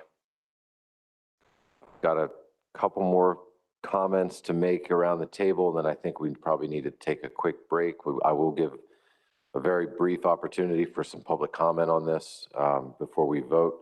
But let's go ahead. I'm going to take Rick Bellavance first. Go ahead, Rick. Thank you, Mr. Chairman. Speaking in favor of the motion, try to associate myself with Mr. Davis' comments. I think that they're very to the point. I'm just trying to consider what this would mean to the northern states and how measures might change, you know, just back of the cuff type thinking in my head here, and it just doesn't seem pretty at all. I start to think about Gulf of Maine cod and the position that we're in there, and how we've gotten ourselves into a 2-week season, and all of the sub-ACL for Gulf of Maine cod is used up in discards. And we're also starting to impact our haddock fishery. We can't catch haddock because you might get cod. And I just see this train going down that road, and I'm worried about that. The big difference is Gulf of Maine cod is overfished, and overfishing is occurring. We don't have that stock status here. So I think this is compromise. The original motion I thought was a little too extreme and not necessary, so I support this one. Thank you. All right, thanks, Rick. Let me go to Tom, and if Rick, if you can put your hand down. Tom Foti. Yeah, I support this motion. We've all said what we swear to oaths. My oath I swore to was in the United States Marine Fisheries Commission, and that was to build sustainable fisheries. Well, we know this is sustainable fisheries. It didn't basically, my oath didn't say basically impact the recreational, the commercial community just because we made a mistake when we wrote the rules and regulations. And that's the difference here. And I support the motion because this doesn't make sense that we're basically continuing. And this, Mike said the pandemic, the rate of transmission is almost at one of the all-time highs for the last year in New Jersey. We have a whole bunch of deaths. We have transmission rates that are very high. I think New York does too. We're not seeing a light at the end of the tunnel. And I'm scared what's going to happen after Christmas and New Year's. So, the pandemic is still here, alive and well, and causing a hell of a lot of problems. And it basically compounds the fact that we can't have public hearings. We have meetings that were not as productive when we was in person for the last almost year and a half, almost 2 years. And I don't see us basically having those public hearings the same way. We're still trying to figure out how to operate in COVID. So this is not a system that is working like it did 3 or 4 years ago because we could sit in person and work things out or hear the public in person. Matter of fact, we're going to restrict the public to actually not attend the Atlantic States Marine Fisheries Commission in person, but virtually. So we're not where we're supposed to be, and we're far from it. All right, thanks, Tom. Roy Miller, you've got the last word, and then I'm going to go to the audience briefly before we take a quick break and decide how we're going to proceed. Go ahead, Roy. Thank you, Mr. Chair. Very quickly, I just wanted to point out the obvious. I'm sympathetic for the substitute motion because I think it is going in the right direction with regard to the spawning stock biomass estimates. However, once again, Mr. Pentney's remarks concern me because if the southern states would be subject to a closure of federal waters to harvest, that's even worse. That's the worst possible outcome because our states are so heavily dependent upon harvest from federal waters. That's not a factor as much in New England, but it certainly is from Delaware south. So if this substitute motion were to pass, I become very concerned about that threat of a federal closure. Thank you. Thanks, Roy. You said exactly what I was thinking, and I'm just going to do as Justin did. I'm going to take off my council chair hat at this point and speak for the state of Maryland, being a board member for the state of Maryland. There isn't one thing that anybody around this table that has said in support of the substitute motion that I disagree with. I agree with every bit of it.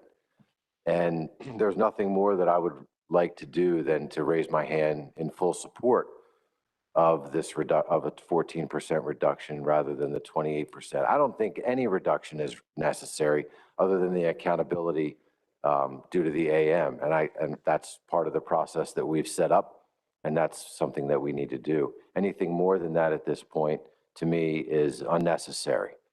But for me and in my state, we'd be gambling by taking that risk at supporting this with the unknown and uncertainty about the actions that Garfield will take. And it's already been mentioned, I won't mention it again, that how much the southern states rely on federal waters for this fishery. And it's not like we're at the table playing with house money. This is, we don't have there's no buffer here. These are, our stakeholders rely on those federal waters and the measures there to support their businesses moving forward. So as much as I want to support the 14%, I think due to the risk and uncertainty about the consequences of that, I'm going to have to, for the state, vote against it, hoping that we can fix this problem, because this is a problem. We are moving in a direction where we're doing things out of requirement rather than what makes sense. And it's frustrating. Those of you who have been around this table for a long time understand the frustrations that come with this. And I just almost want to apologize for the fact that we can't find some way out of the box here under this scenario, and it's extremely frustrating. But that's where I stand right now.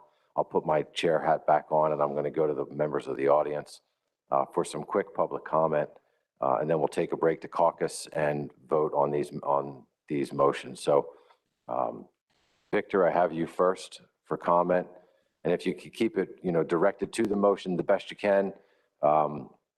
We are bumping up against our time limitations here, so if you can just keep it concise to the motion, I appreciate it. Thank you. Well, first thing I think, and I'm going to say this right out loud, that this board needs to go to the mat. Because if you guys go to the mat today, it's going to force our people in the recreational field, in the for-hire field, to do what we did with the RFA a bunch of years ago and go to DC and get our congressman involved. Because if this one man all of a sudden after 2 years can make the final decision, what the heck is the sense of this board being here? If he's making the decision. But that's what I think. At some point, you got to go to the mat. But what is the real biomass number? Like, are we close to the overfishing number? That's the two numbers that I never see on the board is what the real biomass number is. The stock is huge. You can't get away from them. So even if he goes to those federal measures, we're still going to go over, because these fish are where the flounder are. They're where the scup are. And New Jersey is one state, just like Delaware. Most of our fish are caught in federal waters, especially our southern fish. But like, how far over the ABC and how close to the overfishing limit are we? I don't ever see them numbers up there. I mean, are we close? Can somebody put them up there? And then another thing, looking at the numbers, right now for every fish we catch, according to page 11, we are discarding a fish. So it's equal right now. If we raise the number by a half an inch or an inch, that discard number should go above what we're catching. Have we ever thought about going the other way, down a half an inch, so we're not having so many discards?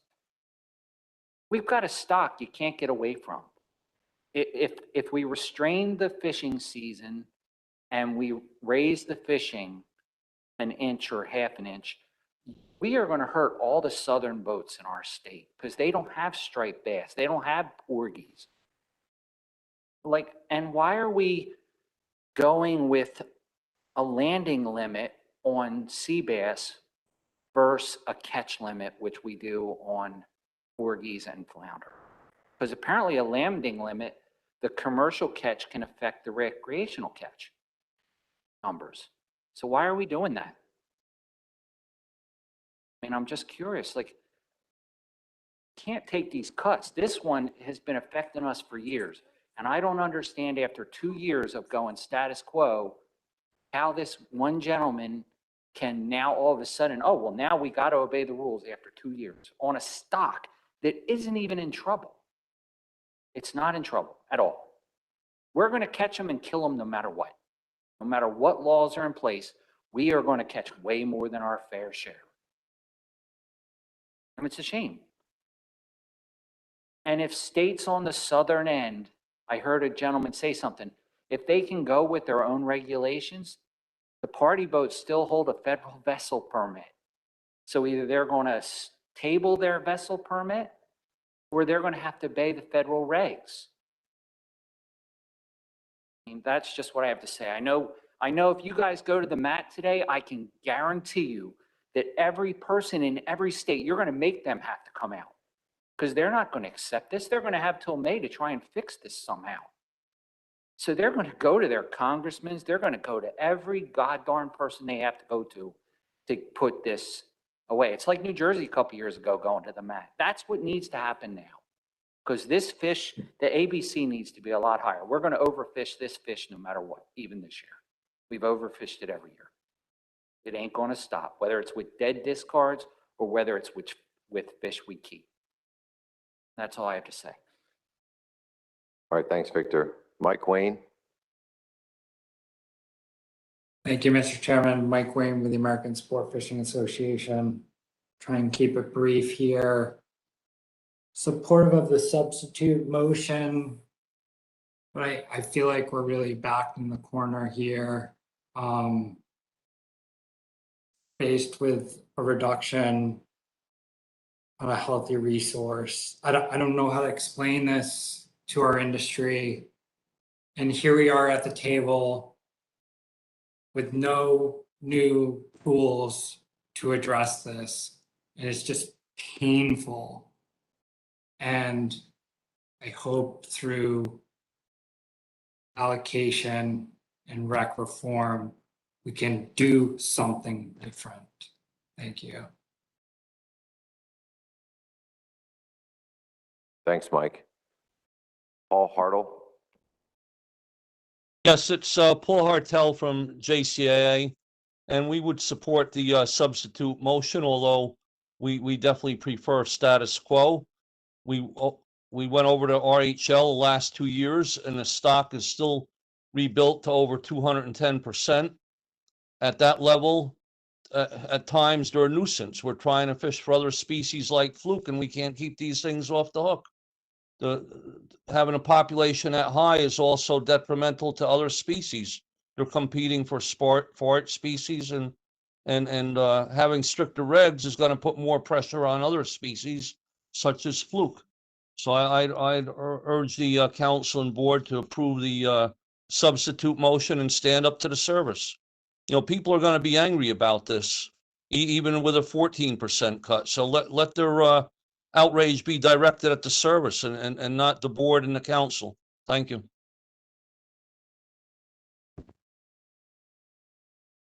Thanks, Paul. If you could put your hand down, and same with Victor, if you could put yours down as well, it'll help in a little bit. All right, I don't see any other hands at this time from members of the public. So what I'd like to do, let's take 5 minutes, maybe a few minutes more. Let's come back at 4:05 and we'll have an opportunity to caucus. Please, when you caucus, please consider both motions. This will be the one and only opportunity to caucus with the other members of your state. And we'll make the decisions moving forward, and we'll wrap this issue up for the day. Thank you.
Okay, if everybody can please take their seats.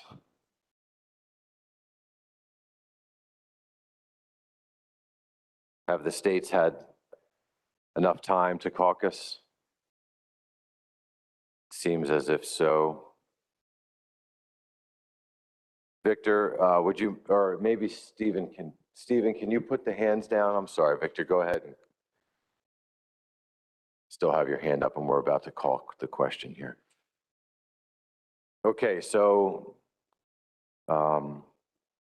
we are at the point in time I'm going to go ahead and call the question, and based on the process that we've been following, the council will vote first on this motion. So I'm going to read the motion into the record and then call the question to the council. The motion is, I move the substitute to adopt conservation equivalency for 2022 Black Sea Bass recreational management with a 14% reduction in coastwide harvest compared to the 2018 through 2020 average. Non-preferred coastwide measures are 14-inch minimum size, 5 fish possession limit, an open season of May 15 through October 31. Precautionary default measures are 16-inch minimum size, 3 fish possession limit, an open season of June 24th through December 31st. I was asked to call this question as a roll call vote, but since everybody here is operating through the virtual portal for council members, when you raise your hand, I will call your name as I read through the names for support and opposition. So that goes on the record instead of just the number. So all of those members of the council that support the substitute motion, can you please raise your hand?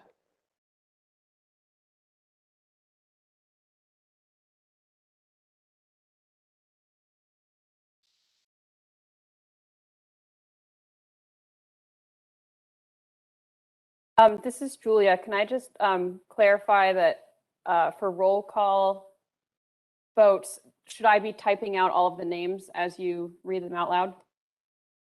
Or does it not matter since it's recorded on the webinar? Chris is telling me you don't have to do that, Julia. It'll be on the record as I read it. And if we need to go back and type that up at some other point in time, that'd be fine. But it looks like the hands that have been raised have set. So I'm going to go ahead and read the names. So members of the council that support the motion, Maureen Davidson, Adam Nowalski. Now it's jumping around again. Hold on. Maureen Davidson, Adam Nowalski, Paul Reese, Peter Hughes, Tom Schlichter, sorry, Tom, Sonny Gwynn, Dan Farnham,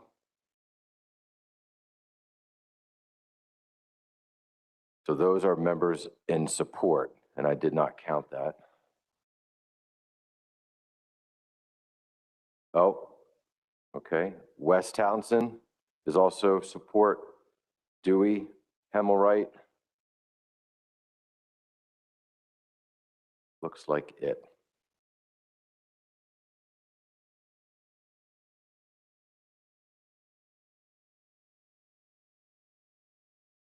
Okay, I have 9 in support of the motion. We can take the hands down, Stephen. I'm wondering if it might be 10. Another staff just sent me a message that looks like it might have been 10. Was 10. Okay, I'm sorry. It's okay. These are the challenges that you face when you're watching a screen that's bouncing around in front of you. Staff are indicating that they got a count of 10. So we'll change that on the record to 10. Those opposed, same sign, please.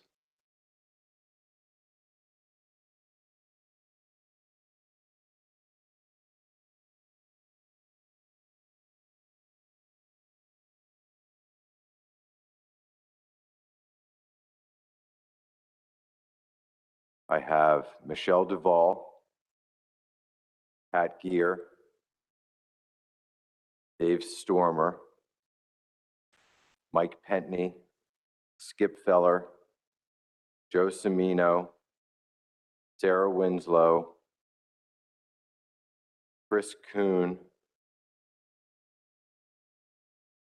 Kate Wilkie, Chris Bat Savage, Scott Lennox,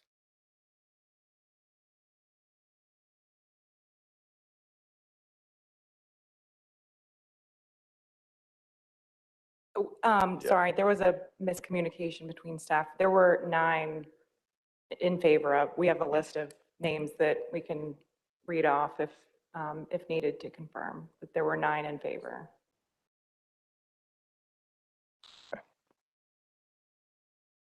Did you get the names? Did you get the list of names on the opposition? Maybe we should just clear the record and have the names read and counted. Make sure.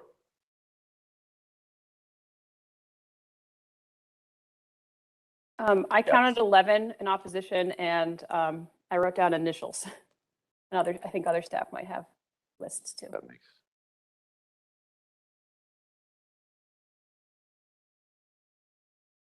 I'm getting confirmation of 11 from one other staff so far. Okay, so we're getting additional confirmation that we had 9 in favor, 11 opposed. Any abstentions?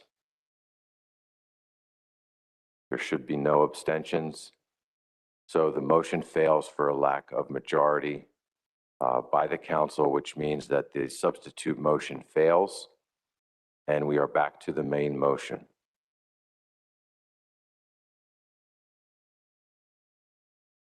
So once the main motion comes back up, I'll ask for any further discussion on the main motion. Is there any discussion now on the main motion?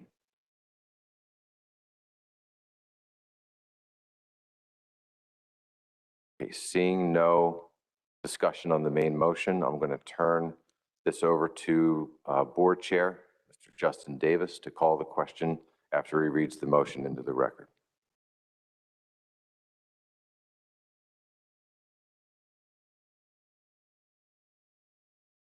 Okay, I'm sorry. I didn't see your hand. Roy, I have Roy Miller and Joe Semino. Go ahead, Roy.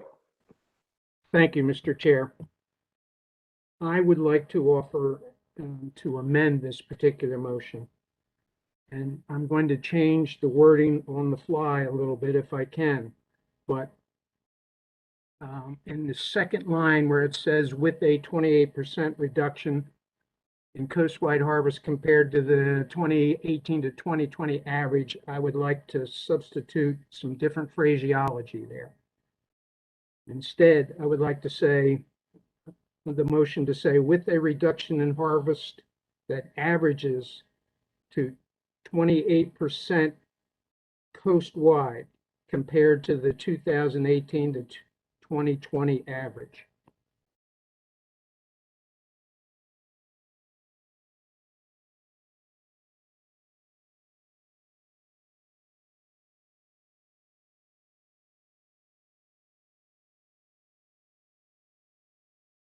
Okay, thanks, Roy. Let me ask, I want to be clear as to what it is you're changing here. And I'm thinking that you might be looking at this. So if the main motion would require a 28% reduction coastwide, and the states would have to discuss measures that they might change within the regions for black sea bass to accomplish that 28% overall reduction. Now, I think Savannah mentioned earlier that through the commission process, it doesn't mean that every state has to take exactly a 28% reduction, that the regions could discuss, debate, and decide to take reductions that differ not only within the region, but between the regions. So within our southern region, a particular change might be different as far as the reduction amount for each of the states. However, it will help accomplish the overall coastwide reduction of 28%. Is that the same type of concept that you're trying to put in words here. Roy, am I on the same track with you? Exactly, Mr. Chairman. Okay, well, so let me ask the commission then, since this would kind of point to the commission, whether Savannah maybe or Bob could help address the need for this type of discussion or this type of amendment to the motion. Does it help clarify where the board is going to go with this if it passes, or is the board already planning, would they already plan to take that similar step, that process to decide how the reductions would be needed? Bob? Thank you, Mr. Chair. Yeah, the board already has the flexibility to do this in their next step. They get together at the January meeting. Chief of staff at the White House, Mark Meadows, that move comes less than 24 hours ago. Liz Cheney, the vice chair of the select January 6th committee. Anybody figure out who that is speaking? Somebody's talking on the telephone, maybe? Or...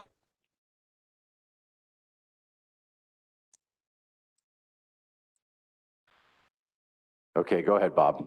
Sorry to cut you off there. No worries. No, I mean, I just think the board already has this flexibility in their next step, which is getting the board together, deciding exactly how we're going to achieve whatever percent the final number is in this motion. So I don't necessarily think we need to go through this motion, I guess, is the bottom line. Okay, with that clarification, Roy, do you still want to proceed, or are you comfortable with if this motion passes as it was previously written, that the board would take this under its wing and move forward as you're indicating here in your motion to amend? I guess I'm comfortable that Bob's suggestion encompasses my intent. Okay, so you're no longer interested in that motion to amend then? I'll just assume that. That's correct. Okay, thanks, Roy. Joe Semino?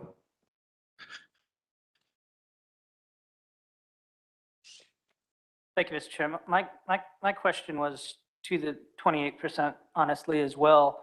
I know that we have a duty to stay within the RHL, but as we're working on conservation equivalency measures, if preliminary estimates change, and we would need to be held to a different number, I'm curious how that works, or can we just remove the 28%? I understand that the precautionary and the default measures kind of work out to an equivalent, and I'm still willing to vote on the precautionary measures, but does that number specifically have to be in this motion? And I guess that's maybe to the maker of the motion on his intent on why it had to be in here in the first place. Yeah, I can ask Mike, as this is really the property of this body at this point, but since Mike brought it up earlier, I'll direct that question to him. Mike, if you have anything you can offer to Joe on his question about the need for an actual reduction percentage in here. Yeah, I mean, thanks, Mr. Chairman. I thought it would be helpful to know what the target is. Otherwise, what we would just have is the non-preferred coastwide measures, but it would be less clear to the board when structuring the, giving the guidance from the technical committee what the overall charge is. And so this is intended to suggest that based on the data and analysis by council staff and the monitoring committee, using the 3-year average, which has some validity, a 28% reduction is what will be necessary for 2022. And so that's the target under the conservation equivalency process. And that way it's clear that the 28% reduction coastwide, however it is accomplished, provides equivalent conservation to the non-preferred coastwide measures. Does that help clarify that for you, Joe? All right, thank you. Okay, so this one. Is Julia. Can I make a clarification? I'm sorry, I was speaking at the same time, Julia. What did you say? I What Mr. Pentney was saying made me just realize that I think I might have put a typo in this motion, because what the monitoring committee actually recommended was a 28% reduction compared to the 2018 through 2021 average instead of 2020. And I think that's relevant to what Mr. Semino was saying about, I think the process allows for, if there's the preliminary wave 5 data for 2021 is available, that would could be used to modify that part of the average, but it's a multi-year average, so it's probably not going to have that big of an impact. But again, the monitoring committee's intention was that it would be 2018 through 2021, and that was just a typo on my part that it says 2020. So I don't know if it's allowed, if the makers and seconders of the motion would be okay with me just making that correction in this motion. At this point in the day, anything's allowed. I think it's more, if you're admitting to a typo and Mike, Kate, and Joe are okay with that, we can just go ahead and make that correction. Mike, are you all right with that? Yes, I'm okay with that. Thank you. And thank you, Julia, for correcting or catching that error. Thanks. Okay, and I just got nods from Kate and Joe. Okay, so again, I'm going to turn this back over to Justin to read into the record and call the question to the board first, and then we'll take it up if it passes to the council. Go ahead, Justin. Thank you. Thank you, Mr. Chair. So the motion on the board is move to adopt conservation equivalency for 2022 black sea bass recreational management with a 28% reduction in coastwide harvest compared to the 2018 through 2021 average. Non-preferred coastwide measures are 14-inch minimum size, 5 fish possession limit, an open season of May 15th to September 21st. Cautionary default measures are 16-inch minimum size, 3 fish possession limit, an open season of June 24th to December 31st. Okay, so all those in favor, please signify by raising your hand.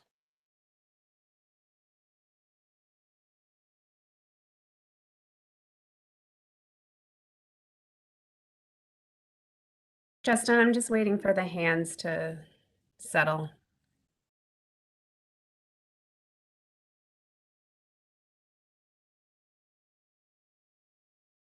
I have Delaware, Virginia, North Carolina, NOAA, PRFC, Rhode Island, New Hampshire,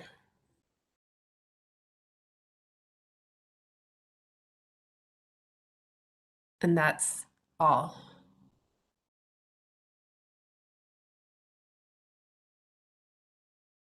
Okay, thank you, Tony. Are the hands cleared? Not yet. Now they are. Okay. Okay, thanks. All those opposed, same sign.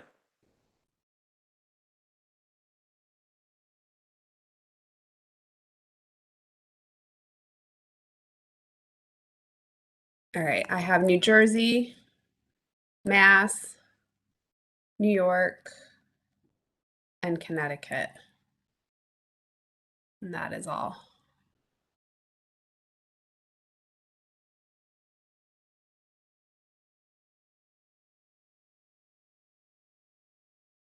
Just need one more hand down. There we go. We're clear. There we go. There we go. Okay, any no votes? I have Maryland. And that is all.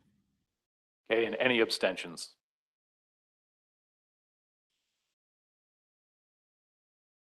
I see no hands. Okay, thank you. So the motion carries the board, 7 in favor, 4 opposed, 1 null vote, and 0 abstentions. Okay, thanks, Justin. So now to the council. Take a moment to check to make sure all the hands are down. Looks like they are. So to the members of the council, all those in support of the motion, please raise your hand.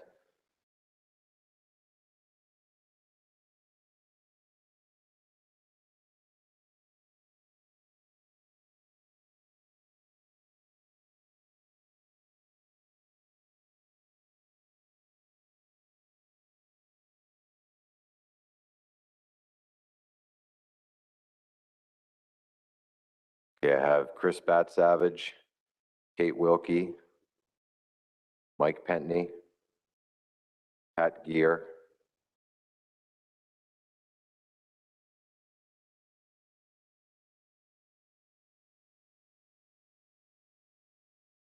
David Stormer, Sarah Winslow, Dewey Hemmelwright, Chris Kuhn, Skip Feller, Joe Semino, Michelle Duvall,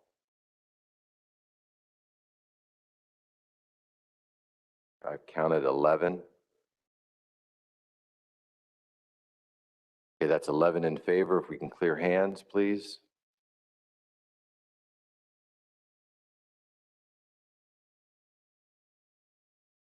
All those in opposition of the motion, please raise your hand.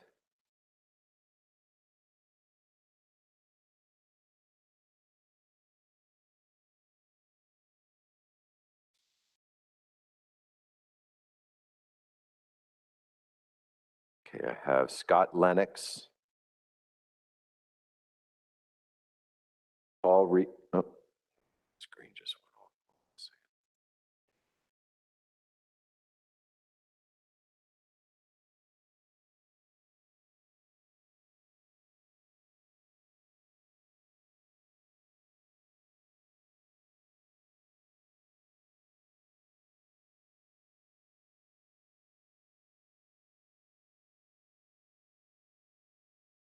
Read them off.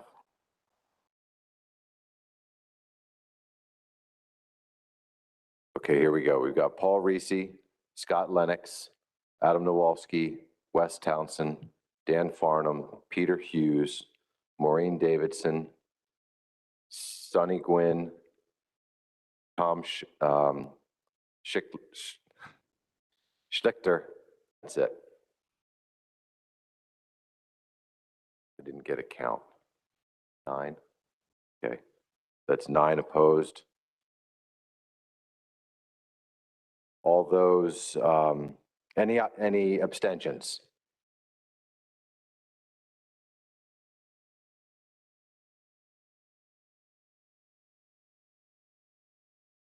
Okay, no abstentions, the motion carries, and sorry about that, Tom. I'm gonna get it right one of these times here.